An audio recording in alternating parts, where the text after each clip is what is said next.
करते हैं हम रिट्स करते हैं। रिट्स से पहले फंडामेंटल राइट्स हम लोगों ने यहाँ पर देखे थे। फंडामेंटल राइट्स के बारे में हम लोग बात कर रहे थे।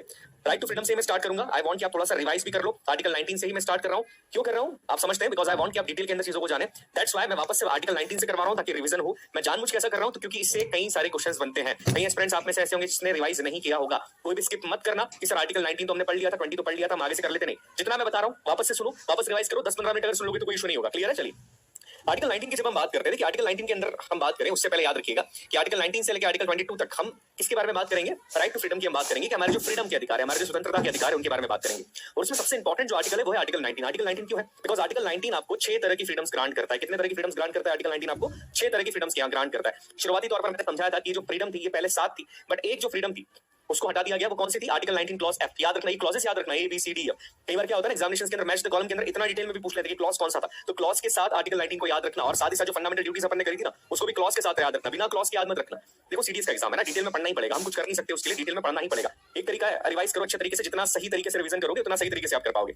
अब यहाँ पर हमने देखा था कि आर्टिकल 19 हमको 6 तरह की फ्रीडम ग्रांट करता है। ये याद रखना, पहले 7 थी, अब कितनी है? 6। कौन सी हट गई है? जो क्लॉज एफ के अंदर थी वो राइट टू प्रॉपर्टी वाली थी, जो आर्टिकल 31 के अंदर आती थी। अब इसको हटा दिया। इसको क्यों हटाया गया? रीजन था right to property fundamental right से हट गया। तो राइट टू प्रॉपर्टी जब फंडामेंटल राइट से हट गया तो आर्टिकल 19 के अंदर वो राइट टू प्रॉपर्टी वाली फ्रीडम रखने का कोई मतलब नहीं था, कोई सेंस नहीं बन रहा था। तो उसको अपन ने क्या करा? हटा दिया। अब हमने कई तरह की फ्रीडम्स इसके अंदर पढ़ी थी। आर्टिकल 19 याद रखिएगा, द 6 राइट्स कितने हैं? 6 अधिकार है। ये पॉइंट याद रखिएगा कि 6 अधिकार है। दूसरी बात मैंने आपको बताई थी कि ये जो 6 के 6 अधिकार है ये एब्सोल्यूट नहीं होते। आर्टिकल 19 के अंदर जो आपको फ्रीडम दी गई है, फ्रीडम ऑफ एक्सप्रेशन दी गई है, freedom of move within the territory of India के बारे में हम बात करेंगे, freedom of any profession, any business to do any profession, to choose any profession आपको दी गई है। अब ये जितनी भी फ्रीडम है आपकी, जितनी भी स्वतंत्रता है जो आर्टिकल 19 के अंदर आपको दी गई है, दीज आर नॉट एब्सोल्यूट। ये एब्सोल्यूट नहीं है कि आप बिना किसी रिस्ट्रिक्शंस के सब कुछ कर सकते नहीं। These are subjected to some reasonable restrictions. याद रखिएगा। जो स्टेट है, स्टेट कौन सा? अगेन स्टेट एमपी यूपी मत समझना, आर्टिकल 12 वाले स्टेट की बात कर रहा हूं। स्टेट जो है इन राइट्स के ऊपर या बेसिकली बात करूं आपके इन अधिकारों के ऊपर, इन फ्रीडम्स के ऊपर रीजनेबल रिस्ट्रिक्शंस लगा सकते हैं। कई सारे इसके बेसिस होते हैं। किन बेसिस पे लगा सकते हैं? एक बार वो सारे बेसिस आप देख लीजिए ताकि आपको क्लैरिटी हो जाए। जैसे sovereignty and integrity of India, security of state, friendly relation with the foreign state, public order, decency और morality, contempt of court, defamation and incitement to an offence. ये कुछ ऐसे बेसिस है जिनके बेसिस के ऊपर ये जितने भी आपके आर्टिकल 19 के अंदर जितने भी आपको अधिकार दिए गए हैं, जितने भी फ्रीडम आपको दी गई है, उसके ऊपर जो हमारी सरकार है, जो स्टेट गवर्नमेंट है, जो सेंट्रल गवर्नमेंट है, आर्टिकल 12 के अंदर जो स्टेट मेंशन है वो रीजनेबल रिस्ट्रिक्शंस लगा सकती है। याद रखिएगा। अगेन मैं बोलता हूं, this rights are not subjected to the, this rights are subjected to the reasonable restrictions. ये एब्सोल्यूट नहीं है, एब्सोल्यूट नहीं होते हैं। ये पॉइंट याद रखना। जितनी भी फ्रीडम है इसका मतलब ये नहीं है कि सारी की सारी तुमको मिल ही जाएगी as it is. These are subjected to reasonable restrictions. ये दिमाग में रखिए चीजें। और अगेन मैं बोल रहा हूं स्किप मत करना, रिवीजन जरूरी है। मैं बार बार ये चीज बोलूंगा, जितना मैं बता रहा हूं उसमें से क्वेश्चन बनेगा ही, तो कोई भी कुछ भी मिस मत करना, मिस कुछ भी मत करना। ओके आगे हम बात करते हैं। सबसे पहला हमारा जो आर्टिकल 19 है, आर्टिकल 19 के अंदर हमारी जो 6 फ्रीडम है, हमने देखा है कितनी फ्रीडम है आर्टिकल 19 में हमारी 6 फ्रीडम्स है। इसमें सबसे पहली फ्रीडम कौन सी है? Right to freedom of speech and expression. बोलने का और अभिव्यक्ति का अधिकार है आपको। बोलने और अभिव्यक्ति का अधिकार का मतलब क्या होता है? हमने लास्ट लेक्चर के अंदर भी जाना था कि आप अपने थॉट्स को व्यक्त कर सकते हैं, आप क्या सोचते हैं, आप अपने विचारों को व्यक्त कर सकते हैं। इतना ही नहीं, आप चीजों को एक्सप्रेस दूसरे तरीके से भी कर सकते हैं। बिकॉज जो एक्सप्रेशन है उसका जो मीनिंग है वो थोड़ा सा बड़ा होता है, वो बात बहुत छोटा नहीं होता। आप अपनी चीजों को बहुत तरीके से एक्सप्रेस करते हैं। बोल के करते हैं आप। कई बार मैंने बताया था कि मूवीज के थ्रू डायरेक्टर्स उन चीजों को, समाज के अंदर जो चीजें हैं उसको एक्सप्रेस कर रहे हैं। इसके अलावा ये देखिए, ये जो महिला है पोस्टर लेकर खड़ी है, तो ये भी अपनी बातों को एक्सप्रेस कर रही है पोस्टर के द्वारा। इसके अलावा नुक्कड़ नाटक किए जाते हैं, उसके द्वारा एक्सप्रेस किया जाता है। आप देखते हैं कई सारी सोशल मीडिया साइट्स, फेसबुक की बात करें, टेलीग्राम की बात करें, हम यहाँ पर यूट्यूब की बात करें, इन सारी साइट्स के ऊपर भी क्या हो रहा है? आप जितने वीडियोस देखते हैं वो क्या है? वो एक टाइप ऑफ एक्सप्रेशन है। लोग अपना अपना एनालिसिस देते हैं कि भैया भारत के अंदर चीजें किस तरीके से चल रही है, किस तरीके से नहीं चल रही, क्या होना चाहिए, क्या नहीं होना चाहिए। वो क्या है? एक तरीके का एनालिसिस है। और इसमें सबसे इंपॉर्टेंट बात, हमारी जो प्रेस है, मीडिया है, मीडिया की स्वतंत्रता, फ्रीडम ऑफ प्रेस, ये भी आर्टिकल 19 के अंतर्गत ही आती है। प्रेस क्या करती है? आप देखिए ना, मीडिया क्या करता है? मीडिया खबरें दिखाता है। खबरें दिखाने का क्या मतलब? वो एक्सप्रेस कर रहा है समाज के अंदर जो चीजें हो रही है उसको एक्सप्रेस करते हैं। हम सोशल मीडिया की बात करें वो भी एक्सप्रेस करता है। हम यहाँ पर टीवी मीडिया की बात करें वो भी एक्सप्रेस कर रहा है। हम यहाँ पर प्रिंट मीडिया की बात करें वो भी क्या करता है? प्रिंट मीडिया भी अपनी चीजों को एक्सप्रेस करता है। प्रिंट मीडिया का मतलब क्या है? हम जब बात कर रहे हैं पेपर्स की, न्यूज़ पेपर्स की, जब हम बात करते हैं, मैगजीन्स की बात करते हैं, ये सारे के सारे प्रिंट मीडिया होते हैं। जब हम टीवी की बात करते हैं, न्यूज चैनल्स की बात करते हैं, न्यूज एंकर्स के बारे में बात करती है, इलेक्ट्रॉनिक मीडिया होते हैं। याद रखिएगा ना, छोटी सी बात है बट पता होनी चाहिए। इसके अलावा हमारा जो राइट टू इन्फॉर्मेशन है, जिसके बारे में मैंने बताया था कि मैं आगे आपको डिटेल में समझाऊंगा इसके बारे में। राइट टू इन्फॉर्मेशन भी आर्टिकल 19 के अंतर्गत आता है। तो कुछ पॉइंट्स हैं, इसको याद रखिएगा। इसके अलावा एक छोटा सा पॉइंट और है कि जब आप फ्लैग होस्ट करते हैं, पहले परमिशन नहीं थी, पहले इस तरह की परमिशन नहीं थी कि कोई व्यक्ति अपने घर के ऊपर या अपने ऑफिस के प्रेमाइसेस के अंदर फ्लैग लगा ले, इंडियन फ्लैग। पर 2004 के अंदर केस आता है और 2004 के अंदर फिर ये परमिशन मिल जाती है कि जब आप फ्लैग होस्ट करते हैं, अपने घर के प्रेमाइसेस में कर रहे हैं या आप करते हैं अपनी ऑफिस की बिल्डिंग में करते हैं, तो ये भी आप अपने इस एक्सप्रेशन के द्वारा आप क्या कर रहे हैं? आप भारत के प्रति अपनी एक संवेदना, अपनी एक देशभक्ति, अपनी एक सहानुभूति, ये सारी की सारी चीजें एक्सप्रेस करते हैं। तो फ्लैग होस्ट करना भी आपके पैट्रियटिज्म को दर्शाता है, आपकी देशभक्ति को दर्शाता है। तो ये पॉइंट याद रखिएगा कि राइट टू होस्ट फ्लैग या freedom of hosting the national flag, ये भी आपकी आर्टिकल 19 के अंतर्गत ही आता है। और ये भी आपका कहीं ना कहीं एक फंडामेंटल राइट है, ये भी आपका कहीं ना कहीं एक मौलिक अधिकार है। तो छोटी सी बात है, देखिए क्या है, इसको पता होना चाहिए आप लोगों को। आगे हम बात करें, ये सारी चीजें हम लोगों ने देखी कि क्या क्या चीजें होती है। इसके अलावा यहाँ पर सुप्रीम कोर्ट ने कई सारी चीजें, कई केसेस सुप्रीम कोर्ट के अंदर गए हैं आर्टिकल 19 को लेकर कि फ्रीडम के अंदर क्या क्या आएगा। आर्टिकल 19 के अंदर जो पहली फ्रीडम देकर रखी है, freedom of speech and expression, उसमें किसको स्पीच माना जाएगा, किसको एक्सप्रेशन माना जाएगा। इसको लेकर ऑनरेबल सुप्रीम कोर्ट में कई सारे केसेस गए और इन कई सारे केसेस के जजमेंट में ऑनरेबल सुप्रीम कोर्ट ने बताया कि भैया किसको एक्सप्रेशन और स्पीच माना जाएगा, मतलब कौन सी चीज तुम्हारे फंडामेंटल राइट के अंतर्गत आती है। जैसे एग्जांपल की यहाँ पर बात करें, है ना, फ्रीडम ऑफ प्रेस यहाँ पर आ गया, फ्रीडम ऑफ कमर्शियल एडवर्टाइजमेंट की अपन बात करते हैं, right against tapping of telephonic conversation की हम बात करेंगे। तो ये कई सारे केसेस के अंदर ये कई सारे जजमेंट निकले। इन जजमेंट्स के अंदर जो मेजर डिसीजन था वो मैंने बता दिया कि आर्टिकल 19 का जो पहला वाला क्लॉज है, या मैं कहूं कि जो हमारी पहली फ्रीडम है, उस पहली फ्रीडम के अंदर क्या क्या चीजें आती है। ओके, तो आई होप आपको आर्टिकल 19 बहुत अच्छे से क्लियर हो गया होगा। बट अगेन मैं एक बात बोलूंगा, article 19 is not absolute, it is also subjected to the reasonable restrictions. याद रखिएगा, जितने भी आर्टिकल्स है ये एब्सोल्यूट नहीं होते हैं, ये सब्जेक्टेड टू रीजनेबल रिस्ट्रिक्शंस होते हैं। राज्य सरकार हो, केंद्र सरकार हो, ये इनके ऊपर रिस्ट्रिक्शंस लगा सकती है। ओके, तो ये छोटी सी बात है, इसको याद रखिएगा। चलिए अब आगे हम थोड़ी सी बात करते हैं जो हमारा दूसरा अधिकार है, जो आर्टिकल 19 की क्लॉज बी के अंदर आता है। जो दूसरी फ्रीडम है हमारी, वो है आपकी freedom to assemble peaceably and without arms. दो चीजें यहाँ पर लिखी, फ्रीडम टू असेंबल पीसेबली, शांति के साथ एकत्रित होने की स्वतंत्रता आपको है। देखो, असेंबल पीसेबली, शांति के साथ आप एकत्रित हो सकते हैं और आपको बिना हथियारों के इकट्ठे होने की आजादी है। ये दो चीजें यहाँ पर दी गई है। क्या पहली चीज क्या है? फ्रीडम टू असेंबल पीसेबली, शांति के साथ आप असेंबल हो सकते हैं, कहीं पर भी जा सकते हैं, जुलूस निकाल सकते हैं, धार्मिक जुलूस निकाल सकते हैं, हाँ निकाल सकते हैं, असेंबल हो सकते हैं, एक साथ मिलकर बैठ सकते हैं, हाँ बैठ सकते हैं। सर क्या स्ट्राइक कर सकते हैं क्या? कि मैं किसी कंपनी के अंदर काम करता हूं, हम मजदूर हैं, क्या हमारे पास राइट टू स्ट्राइक है? बिकॉज यहाँ पर लिखा है फ्रीडम टू असेंबल। नहीं, आर्टिकल 19 राइट टू स्ट्राइक की बात नहीं कर रहा है। स्ट्राइक बहुत अलग चीज हो जाती है, आप किसी के अगेंस्ट खड़े हो रहे हैं। यहाँ पर वो फ्रीडम नहीं दी जा सकती आपको कि आपको राइट टू स्ट्राइक दिया जाए। राइट टू स्ट्राइक कोई फंडामेंटल राइट नहीं है, ये पॉइंट नोट कर लीजिएगा। बिकॉज क्या है ना, वेरियस एग्जामिनेशंस के अंदर पूछा गया कि क्या राइट टू स्ट्राइक एक फंडामेंटल राइट है, तो बिल्कुल नहीं, राइट टू स्ट्राइक एक फंडामेंटल राइट नहीं है। यहाँ पर हम जब आर्टिकल 19 के अंदर जब एक फ्रीडम की बात करते हैं, वो फ्रीडम आपको ये देती है कि आप असेंबल हो सकते हैं, कहीं पर भी इकट्ठा हो सकते हैं, पीसफुली अपना प्रोटेस्ट कर सकते हैं, उसकी परमिशन, उसकी इजाजत आपको यहाँ पर दी जाती है। बट इसका बहुत वाइडर मीनिंग है जो मैंने आपको समझाया भी था। क्या कि जो फ्रीडम है, याद रखिएगा, इस फ्रीडम के अंतर्गत क्या क्या आते हैं? आप पब्लिक मीटिंग्स कर सकते हैं। हालांकि जैसे मान लीजिए कि आप किसी एक पर्टिकुलर समाज से बिलोंग करते हैं, अब आपके समाज का एक सम्मेलन हो रहा है। जैसे एग्जांपल की बात करें, जो सामूहिक विवाह किए जाते हैं, कि किसी समाज के अंदर एक सामूहिक विवाह किया जा रहा है जिसमें समाज के कई दंपति जो है वो दाम्पत्य जीवन का बंधन निभाते हैं और शादी करने बैठते हैं, कम पैसों के अंदर शादी करवा दी जाती है। ये किया जा सकता है, पब्लिक मीटिंग से आप भी कर सकते हैं। इसके अलावा डेमोन्स्ट्रेशन आप कर सकते हैं, प्रदर्शन आप कर सकते हैं। आपने देखा कई समाज सामाजिक रैलियां निकालती है, रिलीजियस रैलियां निकाली जाती है जिसमें धर्म से संबंधित रैलियों को निकाला जाता है, वो यहाँ पर किया जा सकता है। इसके अलावा प्रोसेशन निकाल सकते हैं। प्रोसेशन का मतलब क्या होता है? प्रोसेशन का मतलब होता है जुलूस। याद रखिएगा, शादी का जुलूस भी इसमें आता है, हाँ आता है, ठीक है ना। ओके, शादी का नहीं, बहुत सारे जुलूस होते हैं, बट शादी का जुलूस भी इसके अंदर आता है। कोई धार्मिक जुलूस आप निकाल रहे हैं, कोई रिलीजियस जुलूस निकाला जा रहा है, आपका दोस्त जीत गया है, फर्स्ट नंबर पे आया, वो जुलूस अपन निकाल रहे हैं, या यार आया है तो उसका भी जुलूस निकल रहा है, देखते ना, होता है, ये निकाला जा सकता है। पीछे भी आप निकालिए, शांति के साथ निकालिए, परमिशन लीजिए पुलिस की। अगर पब्लिक ऑर्डर काम नहीं होता है, किसी को कोई समस्या नहीं है, तो पुलिस परमिशन दे भी देगी आपको, कोई बहुत बड़ी समस्या नहीं है, और आप उस जुलूस को निकाल सकते हैं। बट अगेन वही चीज है, क्या एब्सोल्यूट नहीं, this is also subjected to the reasonable restrictions. इसके अंदर भी कुछ ना कुछ रिस्ट्रिक्शंस लगाए जाते हैं। जैसे एग्जांपल की बात करें, कहां निकाला जा सकता है? केवल only on the public land, peacefully and अनाम। मतलब ऐसा नहीं हो सकता कि आप किसी की प्राइवेट संपत्ति पे जुलूस निकाल रहे हैं। आपको जुलूस निकालना है, आपको मीटिंग हेल्ड करनी है, आप पब्लिक प्रॉपर्टी पे करिए, सरकार से पूछ के सार्वजनिक सड़क पे निकालिए। आप ये नहीं कर सकते कि भैया किसी का खेत था, वहीं आपने उससे बिना पूछे बम्बू तम्बू टांग दिया और बोले भैया अब यहाँ पर हम सामूहिक विवाह करवा रहे हैं। आप नहीं करवा सकते, आपको पूछना पड़ेगा, परमिशन लेनी पड़ेगी। तो ये पब्लिक प्लेसेस पे आप ये चीजें कर सकते हैं। प्रोसेशन आप पब्लिक प्लेस पे निकाल सकते हैं। आप जुलूस निकाल रहे हैं तो आप ये नहीं कर सकते कि किसी की पर्टिकुलर, किसी की पर्सनल जमीन है उसके ऊपर से आप जुलूस लेकर जा रहे हैं। पर्सनल पे नहीं कर सकते, पब्लिक पे आप कर सकते हैं। ये पॉइंट याद रखिएगा। ओके, क्लियर है? ये पॉइंट याद रखिएगा। Does not protect violent disorderly riotous assemblies और वन दैट कॉजेस। याद रखिएगा, इसके अंदर ऐसी रैलीज को प्रोटेक्ट नहीं किया जाता है। आपको जुलूस निकालने की, रैली निकालने की आपको परमिशन है, बट आप ऐसी रैली नहीं निकाल सकते हैं जिससे समाज के अंदर दंगे भड़कने की या किसी भी तरह की धार्मिक भावनाएं आहत होने की संभावना हो। या आप जानबूझकर ऐसी रैली निकाल रहे हैं जिसमें आप दूसरे समाज के प्रति या दूसरे धर्म के प्रति गलत बातें कर रहे हैं या सामने वाले को उकसा रहे हैं, ऐसा कुछ कर रहे हैं, तो ये चीजें नहीं की जा सकती है। याद रखिएगा, ये नहीं की जा सकती। पीस भंग आप नहीं कर सकते। क्लियर है? ये पॉइंट्स याद रखिएगा, तो ये बहुत इंपॉर्टेंट है। इसके अलावा breach of public piece and involves arm. आप इस तरह की जुलूस या रैली नहीं निकाल सकते जिससे आप पब्लिक पीस को भंग कर रहे हैं, लोगों की शांति को भंग कर रहे हैं। आपने, आपके दोस्त का जन्मदिन था, 500-600 लोग इकट्ठा हुए, बढ़िया बाइक्स पे आपने ब्रुम ब्रुम करके निकालना चालू कर ली रैली, वो आप नहीं कर सकते। उससे आप क्या करोगे? आप भले आर्म्स आपके पास नहीं है, आप गाड़ियों से चल रहे हो, बट उससे क्या हो रहा है? आप लोगों की शांति भंग कर रहे हो। ये आप नहीं कर सकते। पब्लिक पीस को आप डिस्ट्रॉय नहीं कर सकते, ब्रिच नहीं कर सकते, और ऑब्वियसली आर्म्स तो इन्वॉल्व हो ही नहीं सकते किसी भी कीमत के ऊपर। हथियारों के साथ आप रैली नहीं निकाल सकते हैं, ये पॉइंट याद रखिएगा। इसके अलावा does not include right to strike, जैसा कि मैं बता चुका हूं, इसके अंदर राइट टू स्ट्राइक इंक्लूड नहीं होता है। तो ये कुछ बातें हैं, ये थोड़ी सी आपको ध्यान रखनी है। चलिए अब नेक्स्ट राइट की तरफ हम लोग मुड़ते हैं कि नेक्स्ट राइट हमारा क्या है। देखिए, सारे राइट्स इसके अंदर है ना काफी ज्यादा इंपॉर्टेंट है, और ये सारे राइट्स आपको पता होने चाहिए कि राइट्स क्या कहते हैं, किस बारे में है, क्योंकि अगर राइट्स आपको पता नहीं होंगे तो आप सही तरीके से इसको समझ नहीं पाएंगे। तो ये राइट्स पता होने चाहिए। चलिए नेक्स्ट फंडामेंटल राइट के बारे में बात कर लेते हैं, बिकॉज़ सारे ही फंडामेंटल राइट्स काफी इंपॉर्टेंट है, ये को याद रखो, है ना, काफी इंपॉर्टेंट है। ये मैंने बता दिया था किन बेसिस के ऊपर इसके ऊपर रीजनेबल रिस्ट्रिक्शंस लगाए जा सकते हैं। सबसे पहले sovereignty and integrity of India, दूसरा पब्लिक ऑर्डर। अगर पब्लिक ऑर्डर मेंटेन करना है या भारत की राष्ट्र की एकता अखंडता के ऊपर कोई भी खतरा महसूस हो रहा है कि भैया रिलीजियस हार्मनी बिगड़ जाएगी, समस्याएं आ जाएगी, तो फिर ये फ्रीडम आपको नहीं दी जा सकती, रिस्ट्रिक्ट कर ली जाएगी। और सीधी सी बात है, जब सेक्शन 144 लगता है, धारा 144 लगती है, कर्फ्यू की मैं बात कर रहा हूं, ऐसे समय पर आपका ये जो राइट है कि साहब मैं जुलूस निकालूंगा, ये आप नहीं कर सकते। फिर आप किसी भी बेसिस पे नहीं कर सकते। क्यों नहीं कर सकते? सीधी बात है, शहर में कर्फ्यू लगा।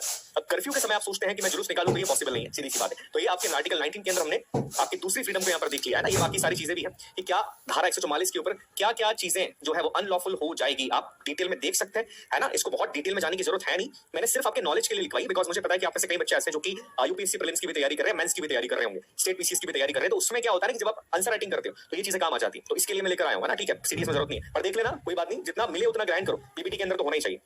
ओके, आगे बात करते हैं। दूसरा हमारे पास होता है कि राइट टू फॉर्म एसोसिएशन और यूनियंस और कोऑपरेटिव सोसाइटीज की, हमारे पास एसोसिएशन फॉर्म करने का, यूनियंस फॉर्म करने का, कोऑपरेटिव सोसाइटीज को फॉर्म करने का अधिकार हमारे पास, हमें भारत के संविधान, यूनियंस और कोऑपरेटिव सोसाइटीज की, हमारे पास एसोसिएशन फॉर्म करने का, यूनियंस फॉर्म करने का, कोऑपरेटिव सोसाइटीज को फॉर्म करने का अधिकार हमारे पास, हमें भारत के संविधान ने देकर रखा है। अब देखिए ऑब्वियसली चीज है, एसोसिएशंस क्या होता है, ग्रुप्स बनाना, यूनियंस क्या होता है, आप जैसे एग्जांपल की बात करें, रेलवे यूनियन है हमारे यहाँ पर, बैंकिंग एसोसिएशन है या बैंकर एसोसिएशन है, उसमें क्या होता है कि एक समूह बना लिया जाता है, फिर समूह बनाने का, एसोसिएशन बनाने का, यूनियन बनाने का अधिकार आपको सरकार देती है। बट याद रखिएगा, ये एसोसिएशन को रिकॉग्नाइज करने का अधिकार, ये right to recognise the union, ये अधिकार आपके पास नहीं है कि भैया मैंने जो यूनियन बनाई है उसको सरकार मान्यता प्रदान करे, सरकारी मान्यता प्रदान करने का अधिकार या ये अधिकार आपके पास नहीं है। आप यूनियन बनाओ, कोई समस्या नहीं, आप कोऑपरेटिव सोसाइटीज बनाओ, आप एसोसिएशंस बनाओ, आप यूनियंस बनाओ, सरकार आपको कोई समस्या नहीं देगी। जब तक वो यूनियंस किसी गलत काम के लिए नहीं है तब तक सरकार उसमें इंटरफेयर नहीं करेगी, आपको बिल्कुल पूरी आजादी है। But right to recognisation of that union और एसोसिएशन, ये आपके फंडामेंटल राइट के अंदर नहीं आता कि जो मैंने सर यूनियन बनाई है या सर जो मैंने एसोसिएशन बनाई है, सरकार उसको मान्यता प्रदान करे कि हाँ ये एसोसिएशन भारत सरकार द्वारा मान्यता प्राप्त है। ये राइट टू रिकॉग्नाइजेशन नहीं है, इसको नोट कर लेना, इतनी सी बात है, बट पूछिए एग्जामिनेशन में। तो राइट टू एसोसिएशन है आपके पास, बट रिकॉग्नाइजेशन नहीं है। चलो इसको थोड़ा सा डिटेल के अंदर पढ़ते हैं। क्या है पॉलिटिकल पार्टी सकते हैं आप इसमें, एसोसिएशन यूनियंस के अंदर पॉलिटिकल पार्टीज फॉर्म कर सकते हैं। ठीक है, आप अपनी पार्टी बना सकते हैं, जो पार्टी चुनाव लड़े, जैसे कई लोग खड़े होते हैं ना कि हम सब निर्दलीय खड़े हो रहे हैं, अदर्स की तरफ से खड़े हो रहे हैं, ये क्या करते हैं, ये पॉलिटिकल पार्टी बनाते हैं। तो इनके पास ये अधिकार है कि right to form political party आपके पास है। दूसरा, कंपनीज आप बना सकते हो, कंपनी बनाते हैं ना, जैसे फिजिक्स वाले भी एड तक क्या है, कंपनी है, ये अधिकार है कि आपको मना नहीं कर सकते कि नहीं आप कंपनी नहीं बना सकते, कंपनी है। पार्टनरशिप फॉर्म्स आप बना सकते हैं, सोसाइटीज आप बना सकते हैं, क्लब्स बना सकते हैं। क्लब मतलब वो डांस वाले क्लब की बात नहीं कर रहा हूं, क्लब्स पब की बात नहीं कर रहे हैं। क्लब्स का मतलब क्या है, जैसे होता है ना लाफ्टर क्लब हो गया यहाँ पर, या सीनियर सिटीजन क्लब हो गया, ये उस क्लब की बात कर रहे हैं। तो अपना दिमाग वहां मत ले जाना, यहाँ पर हम अलग क्लब्स की बात करते हैं। ठीक है, मैंने स्पेसिफिकली बताया है बिकॉज क्लब सुनते ही वो कई बार माइंड में आ जाता है। नेक्स्ट, ऑर्गेनाइजेशन आप अपना सकते हैं, ट्रेड यूनियंस आप बना सकते हैं। ट्रेड यूनियंस होती है ना, जैसे कि आप देखते हैं कि मजदूर यूनियन होती है यहाँ पे, है ना, लेबर एसोसिएशन यहाँ पर होती है, तो ये बना सकते हैं, कोई समस्या नहीं। डॉक्टर्स यूनियन हो जाती है कई बार, है ना, वेटरन्स की भी लेते हैं एसोसिएशन होते हैं कि आर्मी नेवी एयरफोर्स के जो वेटरन्स है, जो पुराने फौजी भूतपूर्व फौजी, उनका एसोसिएशन होता है, उनका यूनियंस होता है, ये बना सकते हैं, कोई दिक्कत नहीं है। और कोई भी बना सकता है, एनीबॉडी और पर्सन कोई भी बना सकता है, कोई दिक्कत नहीं है। इसके अंदर आपका right to continue with the association भी होता है कि आप उस एसोसिएशन को बनाइए और आप किसी भी एसोसिएशन को ज्वाइन भी कर सकते हैं। सरकार मना नहीं करेगी कि नहीं इसको ज्वाइन मत करो, अधिकार है तुम्हारा, तुम्हारे पास ये अधिकार है। तुमको जिस एसोसिएशन को ज्वाइन करना है तुम उस एसोसिएशन को क्या कर सकते हो, आराम से ज्वाइन कर सकते हो। सरकार बहुत इंटरफेयर या इंटरवेन वहां पर नहीं करती है। Okay, next point, includes negative right of not to form और ज्वाइन एन एसोसिएशन और यूनियन, ये भी याद रखो। नेगेटिव राइट भी है इसके अंदर। नेगेटिव राइट मतलब तुम्हारे पास ये अधिकार है कि तुम किसी एसोसिएशन और यूनियन को ज्वाइन कर सकते हो, तुम्हारे पास ये अधिकार भी है कि तुम किसी एसोसिएशन और यूनियन को ज्वाइन मत करो। नेगेटिव राइट भी है। एग्जांपल के तौर पर जिनके पेरेंट्स बैंकिंग के अंदर है, सरकारी बैंकों के अंदर, उनको पता होगा कि बैंकिंग के अंदर क्या होता है, क्लर्क वाला जो डिपार्टमेंट होता है, क्लरिकल डिपार्टमेंट, और ऑफिसर डिपार्टमेंट जो पीओ से स्टार्ट हो जाता है, अलग अलग यूनियन रहती है, 3-4 यूनियन होती है। अब कई लोग होते हैं, कोई इस यूनियन को ज्वाइन कर लेता है, कोई इस यूनियन को ज्वाइन कर लेता है, उनके पास अधिकार है कि वो किसी भी यूनियन को ज्वाइन कर सकते हैं। कुछ होते हैं जो किसी यूनियन को ज्वाइन नहीं करते, कुछ होते हैं जो किसी भी यूनियन को ज्वाइन नहीं करते। तो ये भी अधिकार है तुम्हारे पास कि तुम किसी भी यूनियन को ज्वाइन करने के लिए कोई तुमको फोर्स नहीं कर सकता है। याद रखिएगा, no one can force you to join any kind of union. Clear है, ये भी याद रखिएगा। मैं बोल रहा हूं ना, मैंने ये पढ़ना जरूरी, इसलिए मैंने बोला कि मैं डिटेल में पढ़ाऊंगा कि जरूरी नहीं है कि तुमको उस यूनियन को ज्वाइन करना ही है। It's totally up to you. साहब मेरे को नहीं करना यूनियन ज्वाइन, मैं जैसा हूं, मैं पीयू की पोस्ट पे ज्वाइन हूं या मैं क्लर्क की पोस्ट पे ज्वाइन हूं, मेरे को इससे दूर रहना है, कोई दिक्कत नहीं है, कोई समस्या नहीं है ना। बट नॉर्मली देखो ज्वाइन कर लेते हैं, बिकॉज क्या होता है जब कोई समस्या होती है तो यूनियन और ये सब सपोर्ट करते हैं। जिनके पेरेंट्स बैंकिंग में है या किसी यूनियन से जुड़े हैं उनको पता होगी ये चीज बहुत अच्छे से। चलिए आगे बात करते हैं। क्या इस पे रीजनेबल रिस्ट्रिक्शंस लगाए जाते हैं? ऑब्वियसली लगाए जा सकते हैं। क्यों लगाए जा सकते हैं? ये एब्सोल्यूट तो है नहीं। This is also subjected to reasonable restrictions. किन बेसिस पे लगाए जा सकते हैं? सोवरेनिटी ऑफ इंडिया, भारत की एकता अखंडता की अपन बात कर रहे हैं, integrity of India, public order जब मेंटेन करना है, और मोरालिटी के बेसिस पे। ये मोरालिटी काफी इंपॉर्टेंट है। मोरालिटी क्या होती है? एग्जांपल के तौर पे बताता हूं। अब तुम कोई ऐसी यूनियन नहीं बना सकते जो कोई इलीगल काम कर रही है। कि साहब वो पुष्पा ने जैसा एसोसिएशन बनाया था ना, सिंडिकेट, लाल चंदन की तस्करी करते हैं, वो तुम नहीं कर सकते हो। ये पॉइंट याद रखना। क्लियर है? अरे मोरालिटी के बेसिस पे खराब है वो चीज, मॉरल थोड़ी है ये चीज। या तुम ऐसा एसोसिएशन बनाते हो जिसमें बम बनाने की ट्रेनिंग दी जा रही है, ऐसा क्लब बना लिया जो क्लब क्या गलत तरीके से गलत चीजें सिखा रहा है, ये नहीं कर सकते। मोरालिटी के बेसिस पे रिस्ट्रिक्शंस लगाए जा सकते हैं, ये पॉइंट याद रखिएगा। और अगेन ये चीज, right to obtain recognisation of association, कि जो एसोसिएशन बनाई है वो सरकार उसको मान्यता दे, ये तुम्हारा कोई फंडामेंटल राइट नहीं है। ये लिखा है मैंने यहाँ पर, देखो नोट कर लेना, बहुत इंपॉर्टेंट चीज है। सारी चीजें इंपॉर्टेंट है, एक एक पॉइंट समझना है, नोट करना है, रिवाइज करना है, और पहली बार में एग्जाम क्रैक भी करना है। ओके, आगे अपन बढ़ते हैं। अगेन ये पॉइंट याद रखिएगा, राइट टू स्ट्राइक नहीं होता है ना, ये मैं बता चुका हूं, बट स्टिल आप याद रखिएगा कि राइट टू स्ट्राइक आपके पास नहीं। इसके बाद हमारा जो दूसरा नेक्स्ट हम फंडामेंटल राइट की बात करें, जो आर्टिकल 19 के अंदर ही आता है। आर्टिकल 19 के अंदर 6 फंडामेंटल राइट है, उसी में से एक राइट है freedom to move freely throughout the territory of India. ये पॉइंट याद रखना। आर्टिकल 19 किसकी बात करता है? Freedom to move freely throughout the territory of India. Bharat के अंदर आपको घूमने की आजादी है, ठीक है, भारत के अंदर।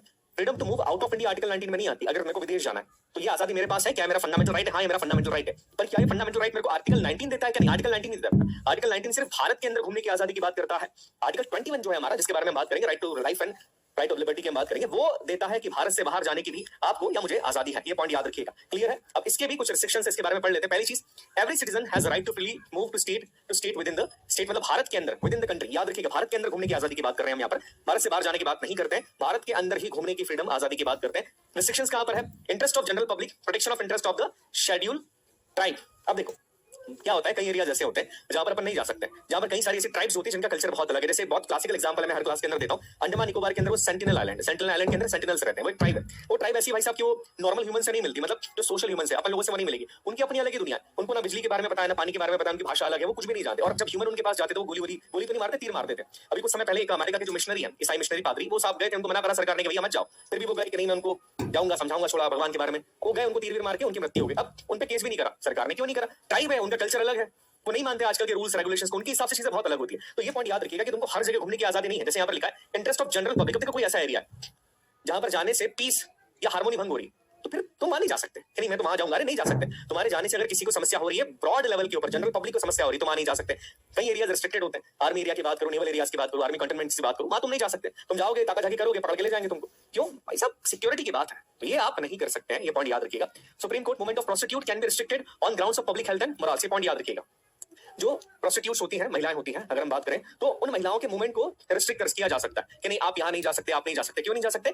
पब्लिक हेल्थ के आधार पे और मॉरल के आधार पे, मॉरल ड्यूटी के आधार पे कि समाज में इससे गलत संदेश जाएगा। और पब्लिक हेल्थ हो सकता है कि उनके आने जाने से या वो जहां जाए, अगर कोई महिला एड्स से संक्रमित है, ऐसी बीमारी जो कि यौन बीमारी उससे संक्रमित है, तो हो सकता है कि उसके द्वारा वो बीमारी किसी और व्यक्ति को लग जाए, जिसकी संभावना है। तो पब्लिक हेल्थ के आधार पर भी याद रखिएगा उनके मूवमेंट को रिस्ट्रिक्ट किया जा सकता है। आई होप क्लियर हो गया होगा। समझिए चीजें काफी इंपॉर्टेंट है, इसलिए समझना आपके लिए जरूरी है। चलिए आगे बढ़ते हैं।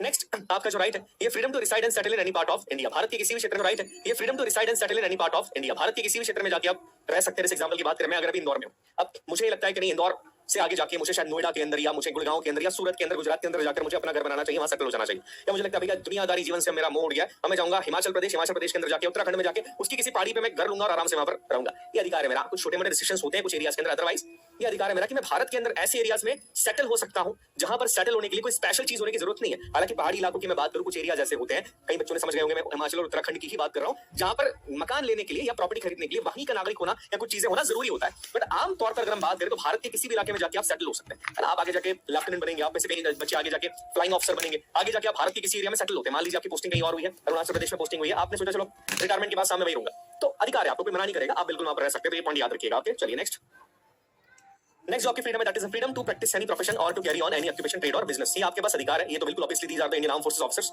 तो आपके पास भी अधिकार है कि आप किसी भी तरह के प्रोफेशन को कैरी कर सकते हैं। आप चाहे तो बिजनेसमैन बन सकते हैं, आप चाहे तो डॉक्टर बन सकते हैं, आप चाहे तो इंजीनियर बन सकते हैं। ये आपके ऊपर है कि आप किस प्रोफेशन को अपनाना चाहते हैं, ये अधिकार आपके पास है। किसी भी प्रोफेशन को आप अपना सकते हैं, किसी भी बिजनेस को आप कर सकते हैं, किसी भी ट्रेड को, किसी भी ऑक्यूपेशन को आप अपना सकते हैं। बट अगेन कुछ रिस्ट्रिक्शंस यहाँ पर है। क्या है? पहली चीज, आपका जो बिजनेस है, याद रखिए यहाँ पर है। क्या है? पहली चीज, आपका जो बिजनेस है, याद रखिएगा, आपका जो बिजनेस है या आप जिस प्रोफेशन को अपना रहे हैं वो कोई इनलीगल प्रोफेशन नहीं होना चाहिए।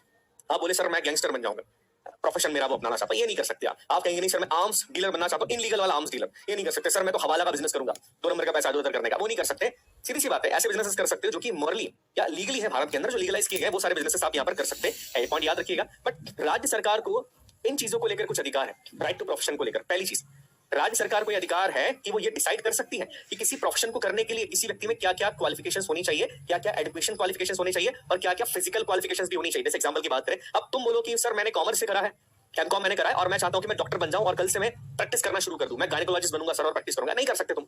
स्टेट ने, मतलब कंट्री ने, स्टेट एमपीयूपी बिहार में समझना, ये आर्टिकल 12 की बात करें, स्टेट ने कुछ स्टैंडर्ड सेट करके रखे कि डॉक्टर बनने के लिए एमबीबीएस करना पड़ेगा, फिर तुमको डिग्री लेनी पड़ेगी, सारी चीजें होगी, तो वो चीजें आपको फॉलो करनी पड़ेगी। स्टेट जो है प्रिस्क्राइब कर सकता है हर प्रोफेशन के लिए क्या क्या नेसेसरी क्वालिफिकेशंस होनी चाहिए, या किसी ऑक्यूपेशन को आपको करना है, किसी ट्रेड या बिजनेस को आपको करना है, उसके लिए भी नेसेसरी क्वालिफिकेशंस राज्य सरकार, केंद्र सरकार डिसाइड कर सकती है। ये पॉइंट याद रखिएगा। जैसे एग्जांपल की बात करें, अब तुमको बिजनेस करना है कि सर मैं मेडिकल स्टोर खोलूंगा, अब तुम्हारे पास पैसा है, मेडिकल स्टोर तुम ऐसे नहीं खोल सकते, उसके लिए भी एटलीस्ट तुम्हारे पास क्वालिफिकेशन होनी चाहिए कि अभी फार्मा एम फार्मा तुमने किया होगा तभी मेडिकल स्टोर खोल सकते हो। तो ऐसा नहीं कि सर बिजनेस है तो मैं कुछ भी कर दूंगा बिजनेस के अंदर, नहीं, उस बिजनेस को करने के लिए भी राज्य सरकार या केंद्र सरकार कुछ रिस्ट्रिक्शंस लगा सकती है। क्लियर है? पॉइंट याद रखिएगा, काफी इंपॉर्टेंट है।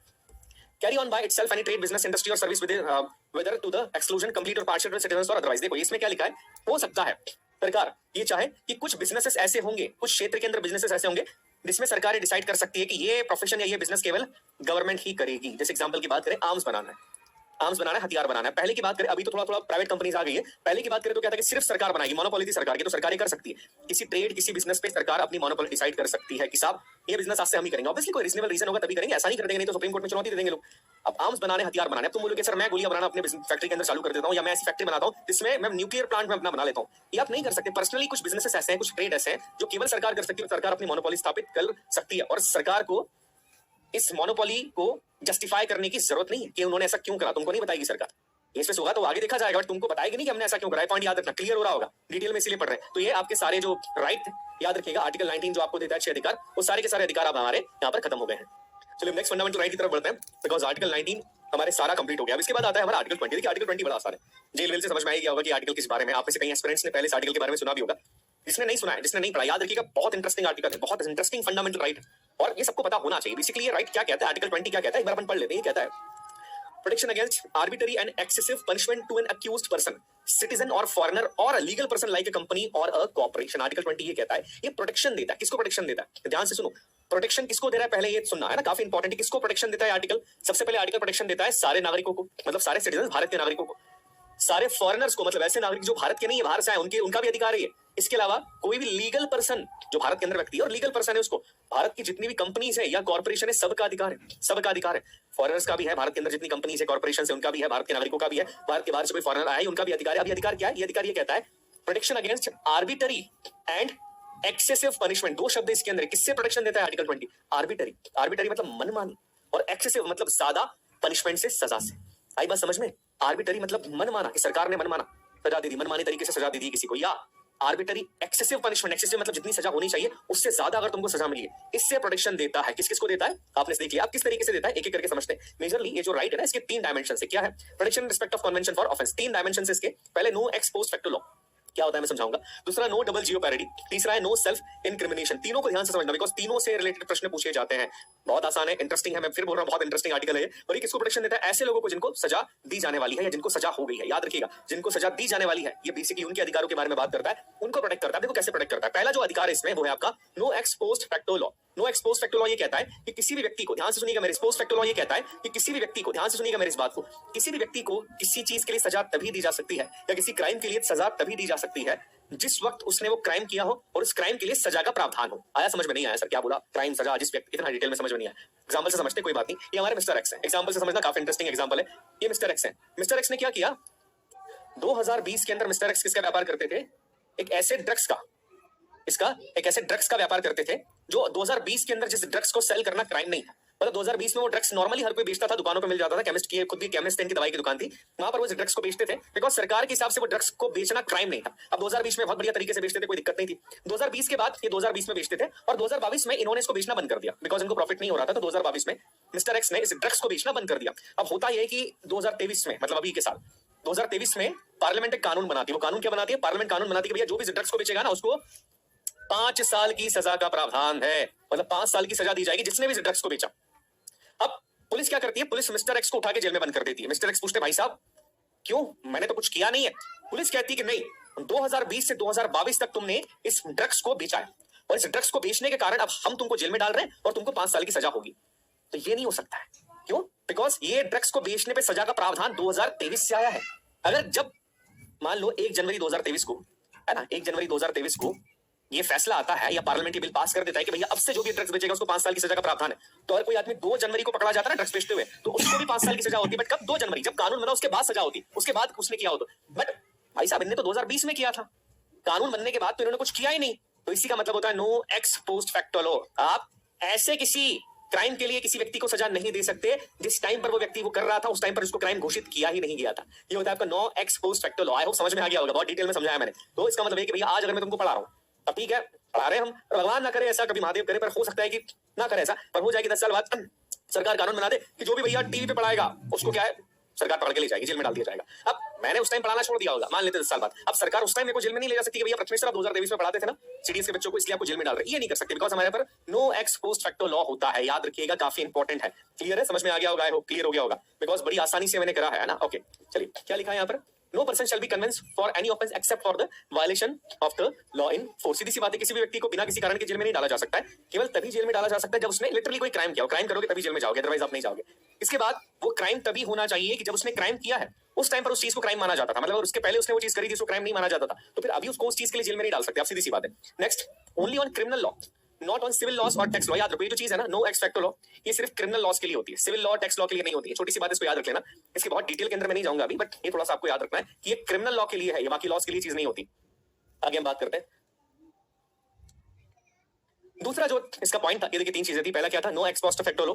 दूसरी क्या थी, no double jeopardy. No double jeopardy का मतलब ये होता है कि भैया किसी भी आदमी को एक ही क्राइम के लिए आप 2 बार सजा नहीं दे सकते। बहुत आसान है, जैसे एग्जांपल की बात करें, है ना, यहाँ पर ये मिस्टर एक्स हमारे थे, बेचारे मिस्टर एक्स बार बार फंस रहे हैं। मिस्टर एक्स ने क्या करा, पहले कुछ क्राइम करा, उस क्राइम के लिए सरकार ने इनको 2 साल की सजा दी। कितने साल की, 2 साल की सजा दी। बेचारे मिस्टर एक्स वापस से जेल से छूट के आ गए कि चलो यार 2 साल की सजा पूरी करके मैं वापस जेल से आ गया। अब उसी क्राइम के लिए वापस इनको 2 साल की सजा नहीं दे सकते कि भैया आपने वो जो क्राइम किया था ना पहले, उसके लिए फिर से केस चला मिस्टर एक्स पर, वापस से इनको जेल में बंद कर दिया। ये नहीं कर सकते। एक बार क्राइम किया है तो उसके लिए एक ही बार सजा दी जाती है। No double जियोपैरिटी। 2 बार सजा एक क्राइम के लिए अपने आप पर नहीं देते। एक बार क्राइम किया, सजा मिल गई, बाहर आ गया, अब वापस से उसी क्राइम के लिए वापस केस आप नहीं चला सकते, वापस सर फाइल खोलो वापस सजा दो। एक क्राइम के लिए एक ही बार सजा अपने होती है, बट याद रखिएगा 2 क्राइम के लिए 2 बार सजा होगी। जैसे एग्जांपल की बात करें, ये मिस्टर एक्स थे, है ना, इन्होंने चोरी करी, तो पहला क्राइम इनका क्या था, चोरी करी। फर्स्ट क्राइम इनका था कि इन्होंने चोरी करी। जब ये चोरी करके बाहर आ रहे थे तो जिसके घर में चोरी कर रहे थे उस घर के मालिक ने मिस्टर एक्स को देख लिया, ठीक है। अब मालिक ने मिस्टर एक्स को देख लिया तो मिस्टर एक्स ने उस मालिक को क्या करा, चाकू मार दिया। और चाकू मारने के कारण क्या हुआ, मालिक को, मरे तो नहीं मालिक, बट काफी अच्छी खासी गंभीर चोट आई। अब मिस्टर एक्स ने ना 2 क्राइम करे, पहला चोरी करी, दूसरा मालिक को चाकू मारा है, हाफ मर्डर का केस। दोनों की सजा मिलेगी, ये नहीं कि सिर्फ चोरी की मिल गई, नहीं, इसकी अलग मिलेगी, इसकी अलग मिलेगी, कंबाइन मिलेगी, इसकी अलग, इसकी अलग। क्लियर है, ऐसा होता है यहाँ पर नो डबल जियोपैरिटी के अंदर। आई होप आपको क्लियर हो गया होगा। क्लियर है। इसके बाद है नो सेल्फ इनक्रिमिनेशन। इसका मतलब ये होता है किसी भी व्यक्ति को अपने खिलाफ या स्वयं के खिलाफ गवाही देने के लिए आप क्या कर सकते हैं, अगर मैं सीधी सी बात करूं कि फोर्स नहीं कर सकते। जैसे मान लो कि किसी व्यक्ति को इसको पुलिस ने पकड़ लिया, अब पुलिस ने मार पीट के इससे गवाही दिलवा दी कि नहीं तूने वो क्राइम किया, ये नहीं किया जा सकता। किसी भी व्यक्ति को आप उसी के खिलाफ गवाही देने के लिए, खुद के खिलाफ गवाही देने के लिए आप मजबूर नहीं कर सकते। अगर वो खुद से दे रहा है ना, उसने बोला कि उसने बोला कि नहीं भैया ये क्राइम मैं नहीं किया, तो भी ऐसे सच नहीं मान लेते। प्रूफ लगता है, अदालत में सबूत लगता नहीं, तो क्या होगा, एक केस में बता रहा हूं, हालांकि केस के बारे में सबको पता होगा। एक बहुत बड़े अमीर व्यक्ति थे, है ना, अमीर व्यक्ति थे, बढ़िया, उनके पास कार थी। अब एक बार उन्होंने कार से फुटपाथ पे सोए हुए कुछ लोगों को कुचल दिया, है ना, कुछ फुटपाथ पे सोए हुए कुछ लोगों को उनके हाथ से कुचल दिया। अब क्या हुआ कि उन्होंने कुचल दिया, उनके साथ उनका ड्राइवर था, उन्होंने अपने ड्राइवर से बोला कि यार देखो एक काम करो, 5 करोड़ रुपए रखो तुम और कोर्ट में जाके बोल दो कि कार तुम चला रहे थे, ठीक है, क्योंकि मैं बच जाऊंगा, क्योंकि मेरे पास पैसा। ऐसे तो क्या होगा, ऐसे तो भैया जिसके पास पैसा है वो बच जाएगा। इसीलिए चीज आती है कि नहीं ये मानेंगे नहीं, भले उसने बोला है पर इन्वेस्टिगेशन पूरा होगा। नो सेल्फ इनक्रिमिनेशन, ये काफी इंपॉर्टेंट चीज है।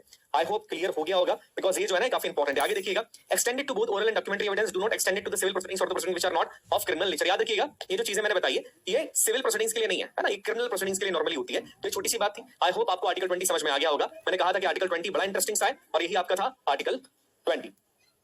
चलिए, अब जो नेक्स्ट आर्टिकल है हमारा वो है हमारा आर्टिकल 21। देखिए याद रखिएगा, आर्टिकल 21 बात करता है राइट टू लाइफ की, right to life and personal liberty की बात करता है। और एक पॉइंट नोट कर लीजिएगा, अपनी कॉपी पेन होगा ना आपके पास, नोट्स में नोट करिएगा कि आर्टिकल 21 एक ऐसा आर्टिकल है जिसका सबसे ज्यादा बार इंटरप्रिटेशन किया ऑनरेबल सुप्रीम कोर्ट ने। इंटरप्रिटेशन का मतलब समझते हैं ना, हमारा जो संविधान है उस संविधान के अंदर संविधान को इंटरप्रेट करने का अधिकार किसके पास है, हमारे ऑनरेबल सुप्रीम कोर्ट या हमारी जुडिशरी के पास है, ऑनरेबल हाई कोर्ट के पास भी है। अब किसी चीज का मतलब क्या है, जैसे अगर यहाँ पर राइट टू लाइफ, अब राइट टू लाइफ में क्या क्या आता है, तो ऑनरेबल सुप्रीम कोर्ट ने कई केसेस के अंदर ये चीज बताई कि साहब राइट टू लाइफ में ये भी आता है। जैसे अभी रिसेंट केस था, आपने सुना होगा, पट्टू स्वामी जी का केस था, जिसमें राइट टू प्राइवेसी को एक फंडामेंटल राइट का अधिकार दिया गया था और बोला था कि आर्टिकल 21 के अंतर्गत राइट टू प्राइवेसी भी आता है। उसके बारे में भी अपन बात करेंगे कि वो केस क्या था क्या नहीं था। बट आर्टिकल 21 की जब मैं बात कर रहा हूं तो आर्टिकल 21 किसके बारे में बात करता है, आर्टिकल 21 ये कहता है protection of life and personal liberty. Article 21 ये कहता है protection of life and personal liberty, no person shall be deprived of his life और personal liberty except according to the procedure established by law. Basically ये article ये कहता है कि भैया किसी भी आदमी को, क्या कहता है, किसी भी आदमी को, ध्यान से सुनिएगा, किसी भी आदमी को उसकी लाइफ से या पर्सनल लिबर्टी से डिप्राइव नहीं किया जा सकता। डिप्राइव का मतलब होता है वंचित नहीं किया जा सकता है। तब तक नहीं किया जा सकता है जब तक कि ऐसा कोई कानून ना बना हो कि भैया इसने कुछ कराया और उस कानून के तहत उसको उसकी लाइफ से डिप्राइव कर दिया गया है या उसकी पर्सनल लिबर्टी से डिप्राइव कर दिया गया। इसको मैं थोड़ा सा हिंदी में समझाता हूं कि किसी भी आदमी को बिना बात के जेल में नहीं डाल सकते। जेल में डाल दिया मतलब क्या करा, आपने उसकी लिबर्टी को हार्म करा, उसकी आजादी आपने छीन ली, या आपने उसको फांसी पे चढ़ा दिया। फांसी पे चढ़ा दिया मतलब आपने क्या करा, उसकी लाइफ को छीन लिया है। ये नहीं किया जा सकता, याद रखिएगा। कब तक नहीं किया जा सकता है, जब तक कि देश में ऐसा कोई कानून नहीं बना, एक प्रोसीजर के द्वारा कानून बना है, प्रोसीजर एस्टैब्लिश्ड बाय लॉ, कानून के द्वारा एक स्थापित प्रक्रिया है, उस कानून के तहत वो गुजरा है, उसने कोई क्राइम किया था, उस क्राइम के बाद जो भी पूरा कानून बना था उस कानून के तहत वो गुजरा है, उस कानून के तहत उसको सजा दी गई कि भैया इसको फांसी की सजा मिलेगी क्योंकि इसने क्राइम किया है, तो किया जा सकता है। अदरवाइज किसी भी व्यक्ति को उसकी लाइफ से, जीवन से या उसकी लिबर्टी से, आजादी से डिप्राइव नहीं किया जा सकता, वंचित नहीं किया जा सकता है। सीधी सी बात है, आपको बिना किसी बात के जेल में नहीं डाल सकते हैं जब तक कि आपने कोई ऐसी चीज ना करी हो जो कि क्राइम की श्रेणी में आता है और उसे क्राइम की श्रेणी में रखा भी गया है और उसके बाद भी पूरा प्रोसेस फॉलो किया है। कि आपको एक पूरा प्रोसेस फॉलो करके कि आपको पुलिस ले गई है, पुलिस ने जेल में डाला है, जेल में डालने के बाद आपकी पूरी चार्जशीट फाइल हुई है, आप गए हैं जज साहब के सामने, आपकी पेशी हुई है, पेशी के बाद आपकी सुनवाई हुई है, सुनवाई का अधिकार आपको मिला, फिर सब सुनने सुनाने के बाद आपको सजा हुई है। ये चीज उसके अंदर आती है। पॉइंट याद रखिएगा, जब तक ये पूरा प्रोसेस फॉलो नहीं किया गया है तब तक आपकी लाइफ को या आपकी पर्सनल लिबर्टी को डिप्राइव नहीं किया जा सकता। सीधी सी बात यहां पर लिखिए। अब देखिए अगेन जो आर्टिकल हमारा 21 है वो बेसिकली दो चीजों के बारे में बात करता है। पहला क्या है? पहला बात करता है राइट टू लाइफ की, है ना। मतलब राइट टू लाइफ का क्या मतलब होता है? जीने का अधिकार। ध्यान से सुनिएगा, जीने का अधिकार, कि हम सबको जीने का अधिकार है ना। ऐसा नहीं है कि सरकार कभी भी जेल में डाल देगी, हमको कोई भी गुलाम बना लेगा, कोई भी हमको मार देगा, ये नहीं, हम सबको जीने का अधिकार है। दूसरा पर्सनल लिबर्टी। पर्सनल लिबर्टी का मतलब क्या होता है? स्वतंत्रता। देखो जीने का मतलब ये नहीं होता है you are just barely living. आप जानवर भी जीते हैं, केवल सांस लेना जीना नहीं होता, डिग्निटी के साथ जीना होता है ना। You have the right to live with dignity. आपको एक डिग्निफाइड लाइफ जीने का अधिकार यहाँ पर है। और इसमें पर्सनल लिबर्टी की भी बात की जाती है कि आपको स्वतंत्रता है कई सारी चीजों को करने की, बिकॉज एक डिग्निफाइड लाइफ जीने के लिए, एक ऐसी लाइफ जीने के लिए जिसमें आपका सम्मान हो, उस सम्मानजनक लाइफ जीने के लिए आपके पास कुछ ना कुछ स्वतंत्रताएं होनी चाहिए। और उन्हीं लिबर्टी की बातें करता है। अब मैंने जैसा बताया कि कई केसेस में ऑनरेबल सुप्रीम कोर्ट ने बताया कि पर्सनल लिबर्टी क्या क्या होगी, क्या क्या करने की स्वतंत्रता आपको है। और आर्टिकल 21 को कई बार कई केसेस के अंदर डिफाइन किया। जैसे एग्जांपल की बात करें, right to live with human dignity अपने पास है, राइट टू प्राइवेसी जिसके बारे में अपन बात करेंगे वो आपके पास होती है, राइट टू शेल्टर है आपके पास, राइट टू हेल्थ है, right to free legal aid है। भैया मतलब अगर आप किसी केस को लड़ना चाहते हैं, पैसा नहीं, वकील नहीं है, तो सरकार अपनी तरफ से वकील देगी, देती है कि नहीं, है ना, देती है। Right to right to have free legal aid आपके पास है, ये पॉइंट याद रखिएगा। राइट टू स्पीडी ट्रायल आपके पास है, राइट अगेंस्ट हैंडकफ्स आपके पास है। तो ऐसे कई सारे अधिकार आपके पास है, आप चाहे तो यहां पर देख सकते हैं। तो ये पॉइंट याद रखिएगा। क्लियर है? क्या लिखा है? किसी भी व्यक्ति की लाइफ को और स्वतंत्रता को तब तक डिप्राइव नहीं किया जा सकता, मतलब किसी भी व्यक्ति को तब तक जेल में बंद नहीं किया जा सकता जब तक उसने कोई क्राइम ना किया हो या कोई ऐसा कानून ना बना हो, एक प्रोसेस नहीं बनाई गई हो कानून के द्वारा जिसका उसने उल्लंघन किया है और उसके कारण उसको जेल में डाला गया है। अब इसको एक एग्जांपल के थ्रू समझने की कोशिश करते हैं, बिकॉज ये चीज काफी इंपॉर्टेंट है। कई रीसेंट केसेस हम समझते हैं कि बेसिकली है क्या लिखा है, no person shall be deprived of his life और personal liberty except according to the procedure established by law. किसी भी व्यक्ति की पर्सनल लिबर्टी और उसकी स्वतंत्रता को वंचित नहीं किया जा सकता जब तक कि उसने क्या किया है, जब तक कि उसने ये मान के चलेगा कि कोई क्राइम नहीं कर दिया, तब तक आप उसको जेल में नहीं डाल सकते। चलिए इसको थोड़े से एग्जांपल के थ्रू मैं समझाने की कोशिश करता हूं कि मैं कहना क्या चाहता हूं। देखिए मान लेते हैं कि ये पत्रकार साहब थे, ध्यान से सुनना, काफी इंटरेस्टिंग एग्जांपल है। शायद तुम किसी पत्रकार से, किसी जर्नलिस्ट से इसको रिलेट भी कर लो। एक जर्नलिस्ट साहब थे, इन्होंने सरकार के खिलाफ कुछ बात कर दी। अब सरकार के खिलाफ इन्होंने बात करी और इनको जेल में डाल दिया। क्या हुआ? इन्होंने सरकार के खिलाफ बात करी और इनको जेल में डाल दिया। मतलब क्या डिप्राइव करा? इनकी पर्सनल लिबर्टी को डिप्राइव कर लिया, मतलब वंचित कर दिया इनको, पर्सनल लिबर्टी से जेल में डाल दिया इनको। तो अब ये चीज सही नहीं थी। हाँ, ये चीज सही नहीं थी। क्यों सही नहीं थी? बिकॉज सरकार ने मनमाना एक्शन किया, आर्बिटरी एक्शन किया, और सरकार ने क्या करा? अपने अधिकारों का यूज करके सरकार ने आर्बिटरी एग्जीक्यूटिव एक्शन लिया। जो एग्जीक्यूटिव्स होते हैं सरकार के, हम नेताओं की बात करें, मेंबर ऑफ पार्लियामेंट की बात कर रहे हैं, एग्जीक्यूटिव्स ने क्या करा? मनमाने तरीके से इनको जेल में डाल दिया। अब क्या ये आर्टिकल 21 का वायलेशन था? हाँ वायलेशन था, बिकॉज सरकार के खिलाफ बोलना, इसको लेकर तो कोई कानून अभी तक बनाई नहीं है। इसको लेकर कोई कानून बनाएगा कि जिसने सरकार के खिलाफ बोला भैया उसको 2 साल 3 साल की सजा दी जाएगी? क्या इसको लेकर कोई कानून आज तक बना है? नहीं, इसको लेकर कोई कानून नहीं बना। ऐसे में भी इस व्यक्ति को जेल में डाल दिया। तो क्या इनके आर्टिकल 21 का वायलेशन हुआ? बिल्कुल आर्टिकल 21 का वायलेशन हुआ। बट अगर क्या हो कि सरकार ऐसा कानून बना दे, क्या कानून बना दे कि भैया अब से जो भी सरकार के खिलाफ बोलेगा उसको 5 साल की सजा दी जाएगी, तो गलत है। सरकार के खिलाफ जो बोलेगा उसको 5 साल की सजा दे देंगे। आर्टिकल 21 का वायलेशन भी नहीं हुआ। क्यों? बिकॉज आर्टिकल 21 ये बोलता है ना कि अगर कोई कानून नहीं बना ऐसा तो साहब आप किसी को जेल में नहीं डाल सकते, किसी की लाइफ और लिबर्टी को आप डिप्राइव नहीं कर सकते। सरकार ने बोला ठीक है ऐसा है ना, हम कानून बना देते हैं, हम लेके आते कानून कि जिसने हमारे खिलाफ बोला उसको 5 साल की सजा दी जाएगी। अब ये तो बहुत नैरो इंटरप्रिटेशन हुआ आर्टिकल 21 का, बिकॉज ये तो गलत चीज है। अब इसी को लेकर इसका एक वाइडर इंटरप्रिटेशन दिया गया। वाइडर इंटरप्रिटेशन क्या दिया गया मैं आपको बताता हूँ। एक सिंपल से केस के बारे में आपने शायद सुना होगा, आपको डिटेल में बताता हूँ। मेनका गांधी जी के बारे में आपने सुना होगा, गांधी परिवार की ही एक महिला है मेनका गांधी जी। होता है कि 1978 में Maneka Gandhi versus Union of India, सरकार और मेनका गांधी आमने सामने होते हैं और एक केस होता है। होता है कि मेनका गांधी जी भारत से बाहर जाना चाह रही थी। भारत से बाहर जाने का अधिकार किसके अंदर आता है? आर्टिकल 21 के अंदर आता है। मैंने बताया था कि भारत से बाहर जाने का अधिकार आर्टिकल 21 के अंदर आता है। मेनका गांधी जी भारत से बाहर जाना चाहती थी, बट इनके पासपोर्ट को जब्त कर लिया जाता है। कौन जब्त करता है? Airport authority of India. अब एयरपोर्ट अथॉरिटी ऑफ इंडिया किसके अंदर आती है? आर्टिकल 12 के अंतर्गत स्टेट के अंदर ही आती है। ऑब्वियसली दैट मींस सरकार ने इनके पासपोर्ट को जब्त कर लिया। Maneka Gandhi ji honourable supreme court के अंदर जाती है, वो कहती है सर सरकार ने मेरे पासपोर्ट को जब्त करके मेरे फंडामेंटल राइट का वायलेशन किया। कौन से राइट का वायलेशन किया? मेरे आर्टिकल 21 का वायलेशन किया है। बिकॉज आर्टिकल 21 ये कहता है कि आप किसी भी व्यक्ति को देश से बाहर जाने से नहीं रोक सकते, और इन्होंने क्या करा? मेरा पासपोर्ट जब्त कर लिया। अब इस केस में जो एयरपोर्ट अथॉरिटी ऑफ इंडिया के अधिकारी आते हैं वो कहते हैं कि सर हमने कोई आर्टिकल 21 का वायलेशन नहीं किया है। आर्टिकल 21 ये बोलता है ना कि किसी कानून के बनाए बिना अगर हमने कुछ गलत किया हो तो फिर हम वायलेट कर रहे हैं आर्टिकल 21 का। बट हमने एक ऐसा कानून बनाया है और उस कानून के तहत हम भारत के किसी भी व्यक्ति का पासपोर्ट जब्त कर सकते हैं अगर हमको लगता है तो। अब जब ऑनरेबल सुप्रीम कोर्ट ने बात सुनी कि आप ये कह रहे हैं कि आपको लगता है तो आप ऐसा कानून बनाते हैं कि आप किसी भी व्यक्ति का पासपोर्ट जब्त कर सकते हैं, ये तो ज्यादती है, ये तो आप आर्टिकल 21 का मिसयूज कर रहे हो। तो यहां पर ऑनरेबल सुप्रीम कोर्ट ने इस केस में एक वाइडर इंटरप्रिटेशन दिया, एक बहुत महत्वपूर्ण व्याख्या करी आर्टिकल 21 की, और एक नई चीज भारतीय संविधान के अंदर दी। हालांकि चीज पहले ही थी, it was the due process of law. याद रखिएगा, नई चीज थी ड्यू प्रोसेस ऑफ लॉ। ये जो ड्यू प्रोसेस ऑफ लॉ है ये यूएसए का कॉन्सेप्ट है।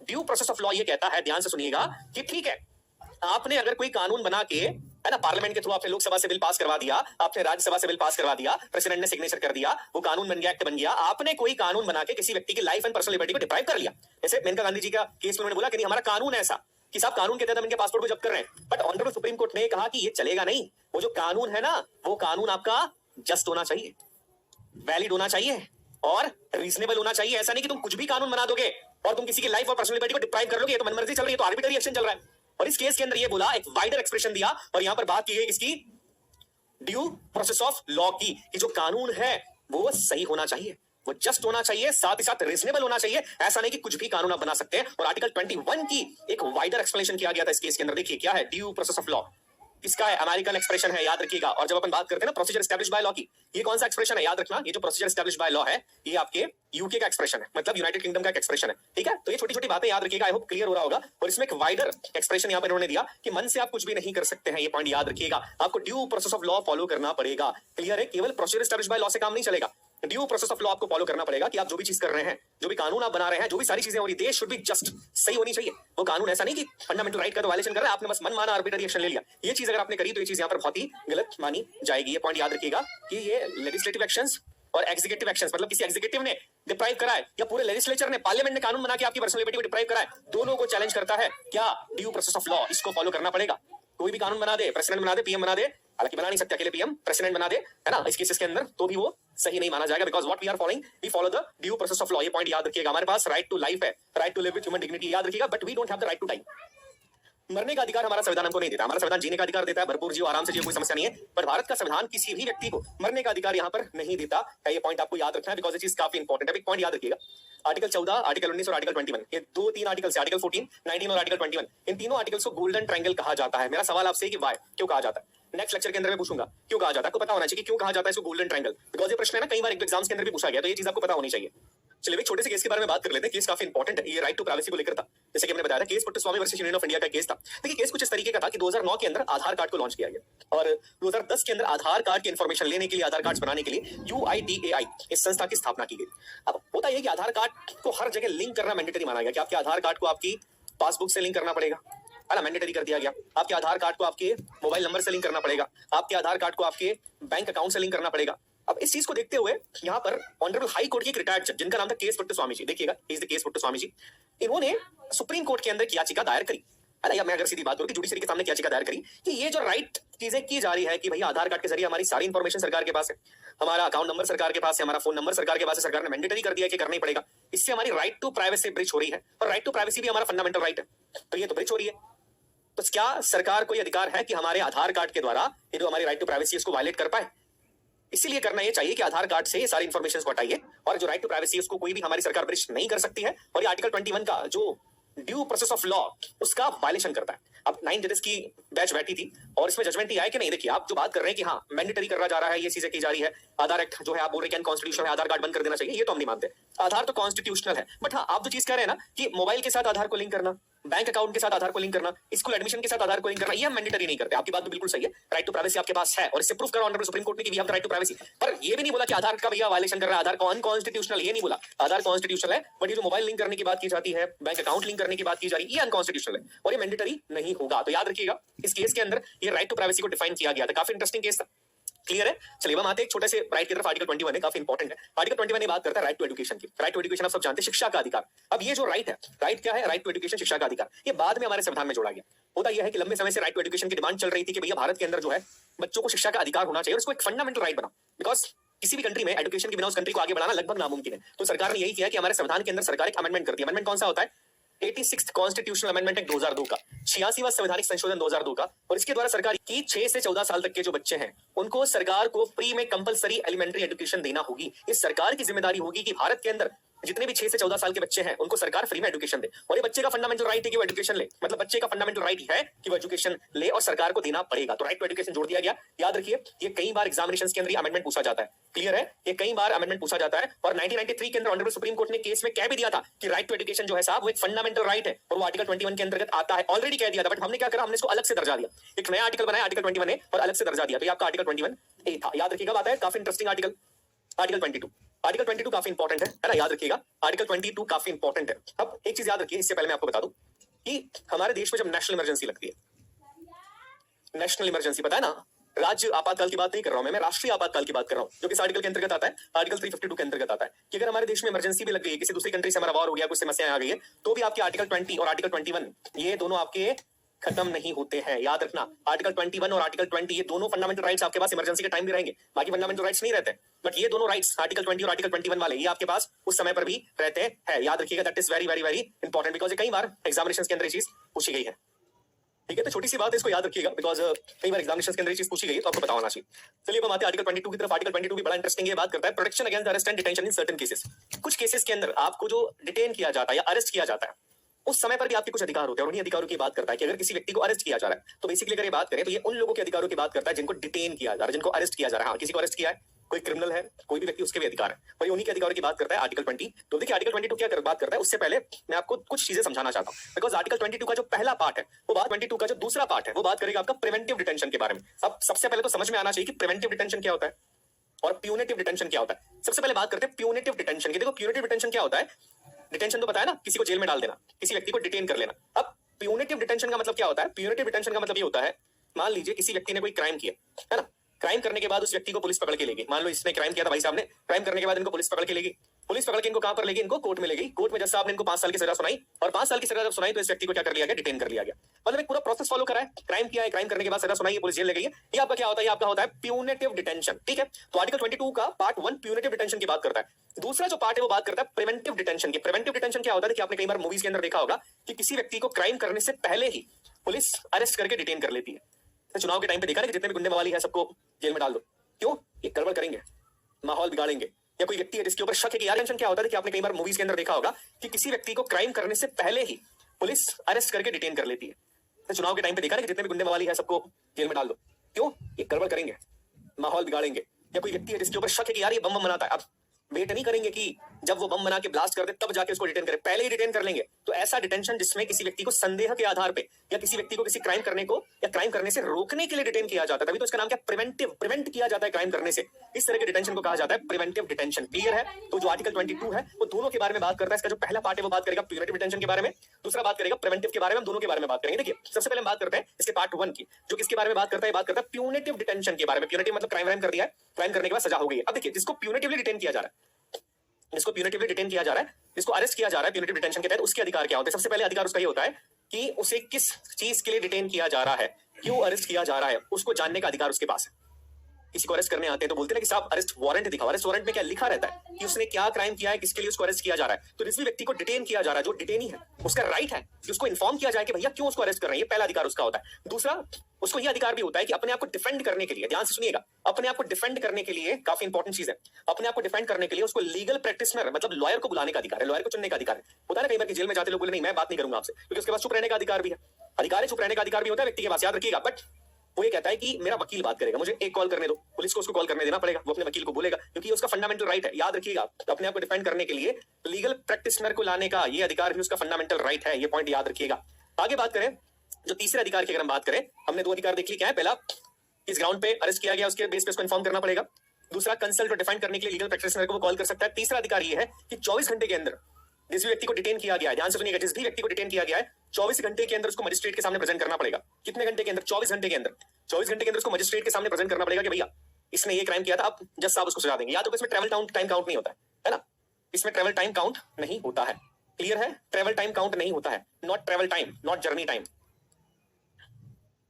ट्रैवल टाइम इसमें काउंट नहीं होता है। मतलब एग्जांपल की बात पे किसी को आसाम से अरेस्ट कर रहे हैं और यूपी के अंदर लेकर आ रहे हैं, तो जो ट्रैवल टाइम है ना वो ट्रैवल टाइम इसमें काउंट नहीं होता। ये पॉइंट याद रखिएगा कि आसाम से यूपी तक लेकर आ रहे हैं तो ट्रैवल टाइम आप काउंट कर रहे हो, तो ट्रैवल टाइम इसके अंदर काउंट नहीं होता है, ये पॉइंट याद रखिएगा, काफी इंपॉर्टेंट है। क्लियर है, अभी जो सेफ गार्ड्स है, जो अधिकार है, ये किसको अवेलेबल नहीं है, एनिमी अलायंस को अवेलेबल नहीं है, मतलब अपने जो दुश्मन देश है उनका कोई व्यक्ति है तो उनको अवेलेबल नहीं है।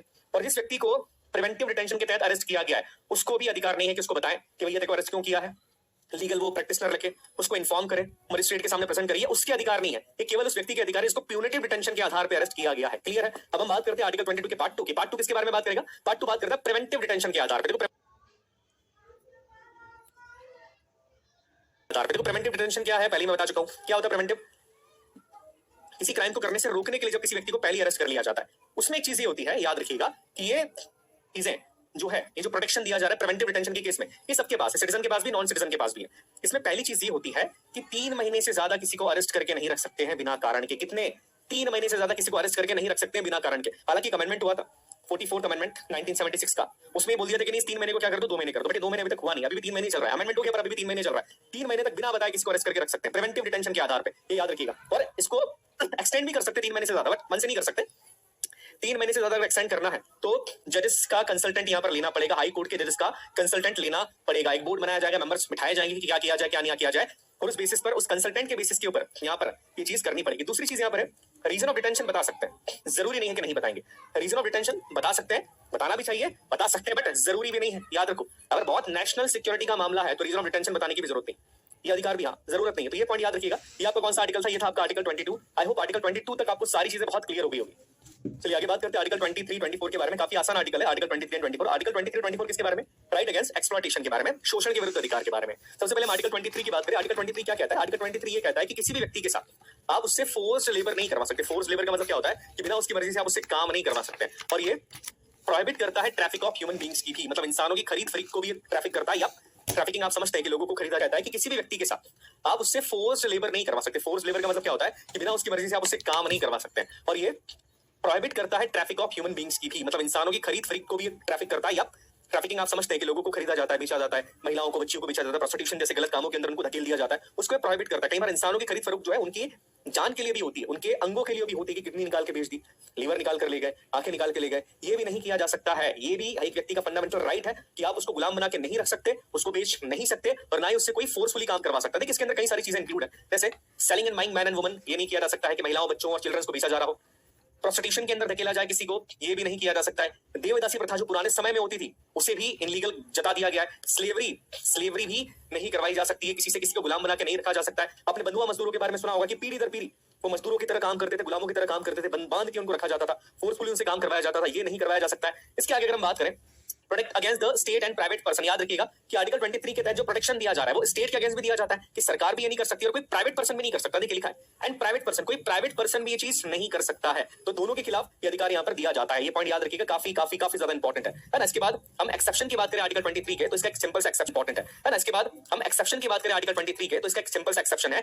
इसको मत पढ़िएगा, मैं नॉर्मली बता देता हूं। जब भी सरकार को लगता है, देश को लगता है कि भैया आपकी जरूरत देश को है, किसी भी तरीके से किसी ने हमला कर दिया है तो मिलिट्री सर्विसेज में आपकी जरूरत है, या किसी सोशल सर्विस के लिए आपकी जरूरत है ना, किसी भी सोशल की कोविड के टाइम पे आपकी जरूरत है कि आप देश के लोगों की मदद करें, या मिलिट्री सर्विसेज के लिए ऐसी जरूरत है कि आप फौज के अंदर भर्ती हो और फौज के अंदर भर्ती होने के बाद अपने देश को आप बचाएं, तो ऐसी कंडीशन में सरकार आपको फोर्स कर सकती है कि आपको ज्वाइन करनी पड़ेगी, आप मना नहीं कर सकते। और सरकार आपको सैलरी देने के लिए भी बाध्य नहीं है ना। जरूरी नहीं कि सरकार तुमको चीज के लिए सैलरी देगी, बाउंड नहीं है सरकार सैलरी देने के लिए, लिखा है यहाँ पर government is not bound to pay. But जब सरकार ये करती है ना, तो सरकार ये रीजनल, रेस, कास्ट और क्लास, इन बेसिस के ऊपर डिस्क्रिमिनेशन भी नहीं कर सकती कि सिर्फ एक ही कास्ट के लोगों को ले रहे हैं, एक ही रिलीजन के लोगों को भर्ती किया जा रहा है, वो डिस्क्रिमिनेशन सरकार नहीं कर सकती। ये एक्सेप्शन है, इस एक्सेप्शन को ध्यान रखना, ये काफी इंपॉर्टेंट है। चलिए नेक्स्ट पॉइंट की बात करते हैं। इसके बाद हमारा आर्टिकल 24। आर्टिकल 24 बात करता है prohibition of employment of children in factories.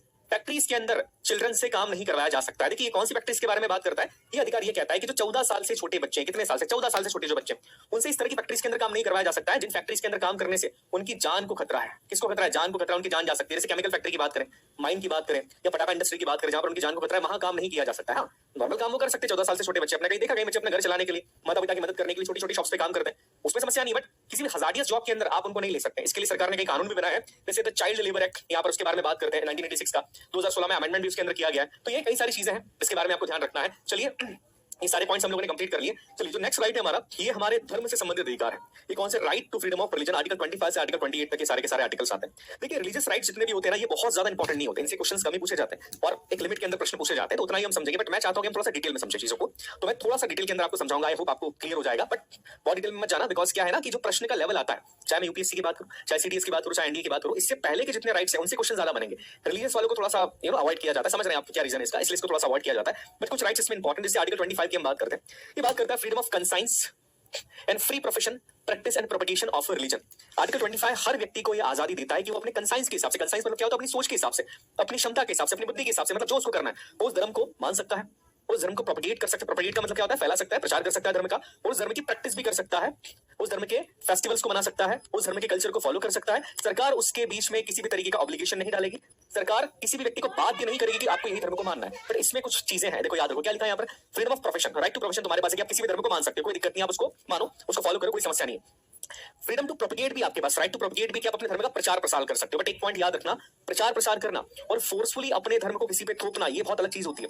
तुम प्रचार करो, प्रचार करते समय तुम किसी दूसरे के धर्म को गलत नहीं बता सकते कि ये सही है और ये गलत है, ये नहीं कर सकते। दूसरी चीज, किसी दूसरे के ऊपर अपने धर्म को फोर्सफुली तुम प्रोपिगेट नहीं कर सकते हो, फोर्सफुली प्रोपिगेट नहीं किया जा सकता है। ये पॉइंट याद रखिएगा, ये काफी इंपॉर्टेंट है कि धर्म को मानने की स्वतंत्रता है तुम्हारे पास, बट तुम्हारे पास किसी भी रिलीजन को प्रोपिगेट करने की भी स्वतंत्रता है, बट फोर्सफुली तुम किसी भी धर्म को किसी पे थोप नहीं सकते। ये पॉइंट याद रखिएगा, स्ट्रिक्टली मना है, ये बिल्कुल ध्यान रखना। आगे अगर अपन बात करें, इसी के अंदर कुछ चीजें देकर रखिए कि आर्टिकल 25 क्या बोलता है कि आप अपने धर्म को प्रैक्टिस कर सकते हैं। जैसे एग्जांपल की बात करें कि आर्टिकल 25 ये भी कहता है कि सिख धर्म के अंदर आप देखते हैं कि जो लोग अमृत चख लेते हैं, मेरे सिख भाई बहन को समझ में आ गया होगा मैं क्या बात कर रहा हूं, वो 5 चीजें धारण करते हैं। 5 चीजें में से एक चीज होती है आपकी कृपाण। तो सिख धर्म के लोगों को कृपाण धारण करने का अधिकार भी आर्टिकल 25 ही देता है। क्यों देता है? बिकॉज उनका कल्चर है, वो अपने धर्म को क्या कर रहे हैं, प्रैक्टिस कर रहे हैं, और राइट टू प्रैक्टिस उनके पास है। ये पॉइंट याद रखिएगा। अब सवाल आता है कि सर सरकार रिस्ट्रिक्शंस लगा सकती है क्या? लगा सकती है, आर्टिकल 25 पे भी। किस बेसिस पे लगा सकती है? Public order, morality, health and other provisions relating to the fundamental right. जैसे एग्जांपल की बात करें, दिवाली पे क्या है, दिल्ली में क्या लगा दिया था पहले कि भैया दिल्ली के अंदर दिवाली के टाइम पे पटाखे नहीं फोड़ सकते। अब क्रैकर्स बस ब्रस्ट करना है तो हिंदू धर्म के अंदर एक तरीके का अधिकार मानी। जो हिंदू व्यक्ति है, जो दिवाली मना रहा है, वो क्या है, वो पटाखे तो फोड़ेगा, सीधी सी बात है भैया, उसके धर्म की प्रैक्टिस कर रहा है वो। अब सरकार ने बोला पटाखे नहीं फोड़ सकते। किस बेसिस पे नहीं फोड़ सकते? सरकार ने तो क्या आर्टिकल 25 का वायलेशन कर दिया? नहीं करा। सरकार ने बोला सब पब्लिक हेल्थ के लिए हम बोल रहे हैं कि धुआं बहुत हो रहा है ना, धुएं से प्रदूषण होता है और लोगों की तबियत खराब हो जाएगी, इसलिए मना करने की ये चीज मत करो। तो हाँ, ये की जा सकती है। तो ये कुछ पॉइंट्स याद रखिएगा। इसके अलावा जैसा कि मैंने आपको बताया कि वेयरिंग एंड कैरिंग कृपाण धारण करने का जो अधिकार है सिख धर्म के लोगों को, ये आर्टिकल 25 ही देता है। आर्टिकल 25 के अंदर एक शब्द यूज किया गया हिंदूस। हिंदू के अंदर क्या क्या इंक्लूड होंगे नोट कर लीजिएगा। सिख, जैन, बुद्धिस्ट, ये भी हिंदूस के अंदर ही आते हैं। नोट कर लीजिएगा, आर्टिकल 25 के अकॉर्डिंग एक टर्म दिया गया हिंदू। क्यों दिया गया मैं बता देता हूं। यहां पर ये कहा गया था कि सरकार जो है किसी भी रिलीजियस मैटर के लिए टेंपल्स का यूज कर सकती है, और हिंदू धर्म के लोगों को, जैसे एग्जांपल की मैं एग्जांपल के थ्रू आपको समझाता हूं। मान लीजिए कि सरकार को कोई कार्यक्रम आयोजित करना है जिसमें हिंदू धर्म के लोग जाने वाले हैं। अब हिंदू धर्म के लोग सारे के सारे उसमें जाएंगे, ये चीज सरकार ने तय करी है। अब हिंदू के अंदर वो किस किस को इंक्लूड करेंगे? हिंदूज को तो करेंगे, इसमें सिख भी होंगे, जैन भी होंगे और बुद्धिस्ट भी इनके अंदर इंक्लूड होंगे। तो एक वाइडर डेफिनेशन है जो 3 केसेस के अंदर सरकार ने दी है। जब अपन केस स्टडी करेंगे तो मैं इसको डिटेल के अंदर बता दूंगा। तो ये आपका कौन सा आर्टिकल था? ये आर्टिकल 25 था, इसको याद रखिएगा, बिकॉज क्या है, कुछ एग्जामिनेशंस के अंदर इसको पूछा गया। इसके बाद आता है आपका आर्टिकल 26। ये देता है कि freedom of to manage religious affairs. जितने भी रिलीजियस डिनोमिनेशंस होते हैं, रिलीजियस डिनोमिनेशंस का मतलब अगर हम बताऊं, जैसे आपका आर्य समाज हो गया है, आर्य समाज के अंदर कई लोग शादी करने के लिए जाते हैं, हिंदू महासभा हो गई है, ये रामकृष्ण परमहंस मिशन हो गया, रिलीजियस डिनोमिनेशंस है। ये इस तरह के डिनोमिनेशंस को अधिकार है, ये प्रॉपर्टी रख सकते हैं, है ना, अपने अफेयर्स को मैनेज कर सकते हैं। इसके अलावा जो दूसरे जो मेजर रिलीजन है, हिंदुइज्म, हम इस्लाम की बात करें, क्रिश्चियनिटी की बात करें, ये भी रिलीजियस डिनोमिनेशंस की कैटेगरी में कहीं ना कहीं आते हैं। ये भी अपने इंस्टीट्यूशंस को बना सकते हैं, एस्टैब्लिश कर सकते हैं, अपनी संस्थाओं को बना सकते हैं। इनको प्रॉपर्टी रखने का, प्रॉपर्टी एक्वायर करने का अधिकार है, और उस प्रॉपर्टी को ये मैनेज भी कर सकते हैं, बट कानून के हिसाब से। जैसे एक प्रॉपर्टी है, मान लो एक आर्य समाज की प्रॉपर्टी है, उस प्रॉपर्टी को वो लोग मैनेज कर रहे हैं। अब मैनेज अपने हिसाब से नहीं कर सकते। भारत सरकार का जो कानून है किसी प्रॉपर्टी को मैनेज करने का, उसके हिसाब से उस प्रॉपर्टी को ये लोग क्या कर सकते हैं, मैनेज कर सकते हैं। ये अधिकार यहाँ पर दिया जाता है। तो आर्टिकल 26 बहुत डिटेल में नहीं जाना है, बहुत आसान सा है, इसलिए मैंने आपको कम शब्दों के अंदर समझा दिया। चलिए हम बात करते हैं आर्टिकल 27 की। देखो आर्टिकल 27 है ना, बड़ा इंटरेस्टिंग यार, मेरा काइंड ऑफ फेवरेट आर्टिकल है। ये आर्टिकल क्या बोलता है, बहुत इंपॉर्टेंट भी है, बहुत बार एग्जामिनेशंस के अंदर पूछा गया। आर्टिकल 27 ये बोलता है कि सरकार कभी भी धर्म के नाम पे टैक्स नहीं लगा सकती। क्लियर हुआ? जैसे पुराने जमाने में देखा होगा, आपने सुना होगा, मुक्तसर सर ने आपको बिल्कुल बताया होगा, जजिया, ज़कात अकबर के टाइम पे, वो मुगलों के टाइम पे लिया जाता था, इस तरह के टैक्स जो रिलीजियस टैक्स थे।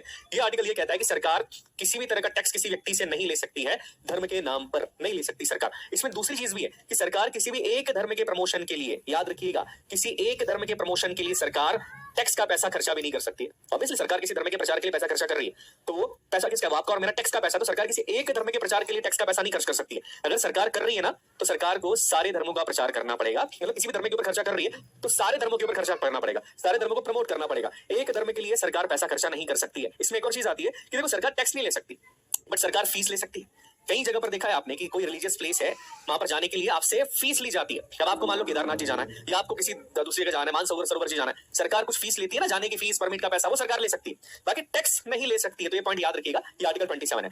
इसके बाद हम आर्टिकल 28 की बात करते हैं। Freedom to attend religious instructions और religious worship in the educational institutions. जो एजुकेशनल इंस्टीट्यूशंस है, जैसे स्कूल्स हो गए, सरकारी कॉलेजेस हो गए, या कोई भी प्राइवेट कॉलेज हो गए, क्या इनमें रिलीजियस इंस्ट्रक्शंस दिए जा सकते हैं? क्या इसमें धर्म से संबंधित निर्देश दिए जा सकते हैं? उसके लिए आर्टिकल है, देखो इसको ध्यान से समझना, क्योंकि इसमें 4 तरह के एजुकेशन इंस्टीट्यूशंस की बात की गई है। चारों को एक एक करके अपन समझते हैं, बहुत आसान है, आराम से समझ में आ जाएगा। पहला अपना है institutions Holi maintain by the state. ऐसे इंस्टीट्यूशन जिनको सरकार, द स्टेट, ऐसे इंस्टीट्यूशन जिनको सरकार पूरी तरीके से मेंटेन कर रही है। स्टेट मतलब सरकार पूरी तरीके से मेंटेन कर रही है। कौन से इंस्टीट्यूशंस? एजुकेशन इंस्टीट्यूशन, जैसे सरकारी स्कूल हो गए, सरकारी कॉलेजेस हो गए। अब देखो सरकारी स्कूल और सरकारी कॉलेज की जब अपन बात करते हैं यहाँ पर, तो यहाँ पर किसी भी तरह के रिलीजियस इंस्ट्रक्शंस नहीं दिए जा सकते, कंप्लीटली प्रोहिबिटेड है। एग्जांपल के तौर पर मैं आपको एक एग्जांपल देता हूँ छोटा सा, कि सरकारी कॉलेज था, उस सरकारी कॉलेज में एक निर्देश दे दिया गया कि भैया कल क्रिसमस है ना, तो सारे बच्चे लाल कलर के कपड़े पहन के आएंगे। अब ये भैया कैसे दे सकते हो? ये तो एक तरह का रिलीजियस इंस्ट्रक्शन हो गया कि कल क्रिसमस है तो लाल कलर के कपड़े कपड़े पहन के आओ। केस चला और बोल दिया कि नहीं, ये नहीं किया जा सकता था बिकॉज ये आर्टिकल का वायलेशन था। कौन से आर्टिकल का? आर्टिकल 28 का। तो जो सरकारी स्कूल होते हैं, सरकारी कॉलेजेस होते हैं, वहां पर ना तो रिलीजियस प्रार्थनाएं कराई जा सकती है जो धर्म से संबंधित हो, ना किसी रिलीजियस इंस्ट्रक्शंस को दिया जा सकता है। इसका एक और हिस्टोरिकल केस है, मैं समझाता हूं आपको। केवी केंद्रीय विद्यालय के बारे में आपने सुना होगा। केवी केंद्र एक प्रार्थना के समय एक लाइन बोली जाती थी, आप सभी जानते हैं, तमसो मां ज्योतिर्गमय। मतलब सरस्वती माता से हम कहते हैं कि हे मां, हमको अंधकार से प्रकाश की ओर ले चलो। अब एक महानुभाव ने कंप्लेन कर दी कि भैया ये जो लाइन है ये तो हिंदुइज्म को प्रमोट कर रही है, और इसको लेकर उन्होंने केस कर दिया। हालांकि केस का फैसला यह है कि ये जो लाइन है तमसो मां ज्योतिर्गमय, ये किसी भी धर्म को प्रमोट नहीं कर रही है, तो ये कह रही है कि हम अंधकार से प्रकाश की ओर ले चलो, तो ये रिलीजियस इंस्ट्रक्शन नहीं है। तो याद रखिएगा कि रिलीजियस इंस्ट्रक्शंस का मतलब कि प्रॉपर्ली आप धर्म से संबंधित कोई निर्देश दे रहे हो, तो सरकारी इंस्टीट्यूशंस के अंदर वो नहीं दिए जा सकते। दूसरे इंस्टीट्यूशंस होते हैं जो कि administrated by the states but established under the endowment of trust. ऐसे स्कूल जिनको एडमिनिस्ट्रेट कौन कर रहा है? सरकार कर रही है। जैसे मदरसास की अपन बात करें, बट किसी ट्रस्ट के द्वारा इनको बनाया गया है, तो इन ऐसे इंस्टीट्यूशंस के अंदर रिलीजियस इंस्ट्रक्शंस दिए जा सकते हैं। व्हाई? बिकॉज ट्रस्ट ने बनाया है भैया, सरकार एडमिनिस्ट्रेट कर रही है बट ट्रस्ट ने बनाया है। दूसरे जो दो बचे हुए इंस्टीट्यूशंस है वो कौन से होते हैं? ऐसे इंस्टीट्यूशन जिनको सरकार के द्वारा मान्यता प्राप्त है, मतलब जो स्कूल से प्राइवेट स्कूल्स हो या जो भी स्कूल्स हो। दूसरा ऐसे स्कूल्स जिनको सरकार के द्वारा किसी भी तरह की फंडिंग मिल रही है। इन दोनों तरह के इंस्टीट्यूशंस के अंदर परमिटेड है, हाँ है, दिए जा सकते हैं रिलीजियस इंस्ट्रक्शन, बट किसी बच्चे को रिलीजियस इंस्ट्रक्शंस को फॉलो करने के लिए फोर्स नहीं किया जा सकता। ये वॉलंटरी बेसिस पे किए जाते हैं। वॉलंटरी मतलब जिसको फॉलो करना है वो करेगा, जिसको नहीं करना है वो नहीं करेगा। और बच्चा अगर माइनर है, छोटा है, तो उसके पेरेंट्स की परमिशन लेनी पड़ेगी कि ये बोल सकता है कि नहीं बोल सकता है, इसको इंस्ट्रक्शंस फॉलो करवाने कि नहीं करवाने। तो ये पॉइंट याद रखिएगा। आर्टिकल 20 इसी के बारे में बात करता है, काफी आसान है।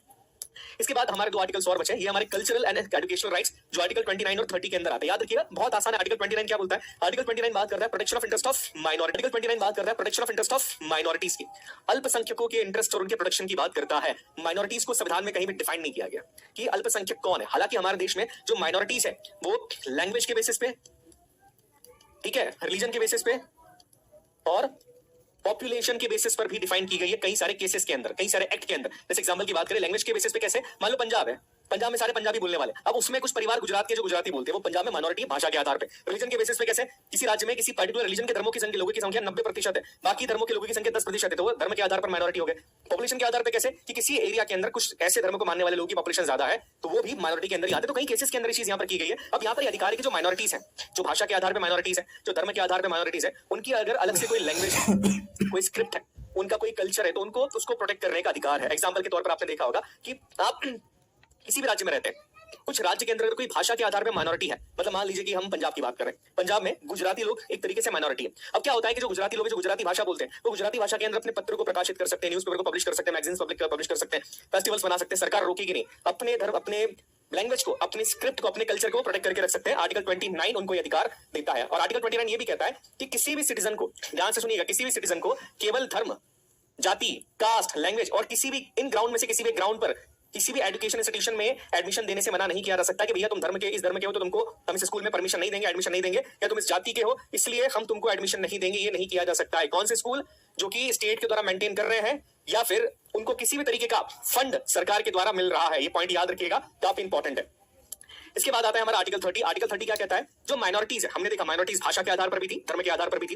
Right of minorities to establish and administrate education institutions. हमारे देश में जो माइनॉरिटीज है उनको अपने एजुकेशन इंस्टीट्यूशंस को एस्टैब्लिश करने की आजादी है। तो आपने देखा होगा कि गुजराती लोगों का अलग से गुजराती स्कूल्स होते हैं, उनकी ब्रांचेस होती है। जो साउथ इंडियंस होते हैं उनके लिए सिक्का करके स्कूल की ब्रांच है, साउथ इंडियन कल्चरल एसोसिएशन एक पूरा ग्रुप है, उनके कई सारे स्कूल से सिक्का स्कूल के नाम से उनको जाना जाता है। तो उनको अधिकार है कि अगर वो माइनॉरिटी है तो आप अपने एजुकेशन इंस्टीट्यूशंस को ओपन कर सकते हैं। आप उन एजुकेशन इंस्टीट्यूशंस के अंदर अपनी जो भाषा है उसको प्रिजर्व कर सकते हैं, उसमें बच्चों को पढ़ा सकते हैं। अपने रिलीजन को, अगर कोई रिलीजन के ऊपर बेस्ड माइनॉरिटी का ट्रस्ट है, स्कूल है, उसको भी आप ओपन कर सकते हैं, कोई समस्या यहाँ पर नहीं है। तो ये आपका आर्टिकल 30 है, याद रखिएगा।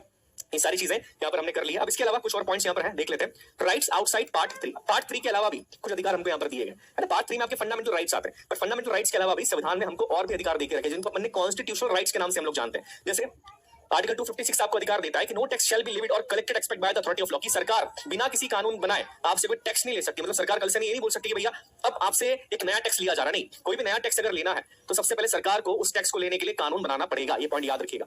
दूसरा आर्टिकल 300 है, ये किसके बारे में बात करता है? आर्टिकल 300 ये कहता है, हमने पढ़ा ही था ना, राइट टू प्रॉपर्टी वाला। ये राइट टू प्रॉपर्टी को अपन ने लीगल और कॉन्स्टिट्यूशनल राइट बना दिया था, ये उसी की बात कर रहा है। आर्टिकल 300 के बारे में बात कर रहा है। इसके बाद आर्टिकल 301 क्या बोलता है? Trade, commerce and intercourse through out the territory of India shall be free, कि भैया कोई भी व्यक्ति पूरे भारत के अंदर क्या कर सकता है? व्यापार कर सकता है। अलग से टैक्स नहीं देना पड़ेगा तुमको, कि नहीं भैया हमको अलग से टैक्स देना पड़ रहा है, तुम पंजाब का माल यहाँ पर बेच रहे हो तो तुमको अलग से एमपी में टैक्स देना पड़ेगा क्योंकि तुम पंजाब का माल बेच रहे हो, ये नहीं किया जा सकता है। दूसरा आर्टिकल 326 के बारे में बात करता है, ये बात करता है यूनिवर्सल एडल्ट सफरेज की। दैट मींस ये बात करता है कि जितने भी लोग जिनकी उम्र 18 साल या 18 साल से ज्यादा है वो भारत के अंदर वोट देने का अधिकार रखते हैं। तो ये कुछ पॉइंट्स थे, याद रखिएगा। और ये सारे फंडामेंटल राइट्स लगभग हम लोगों ने कर लिए, ठीक है। नेक्स्ट लेक्चर के अंदर हम क्या करेंगे, हम रिट्स को कंप्लीट करेंगे, बिकॉज रिट्स भी काफी इंपॉर्टेंट है। और रिट्स के बाद 33 आर्टिकल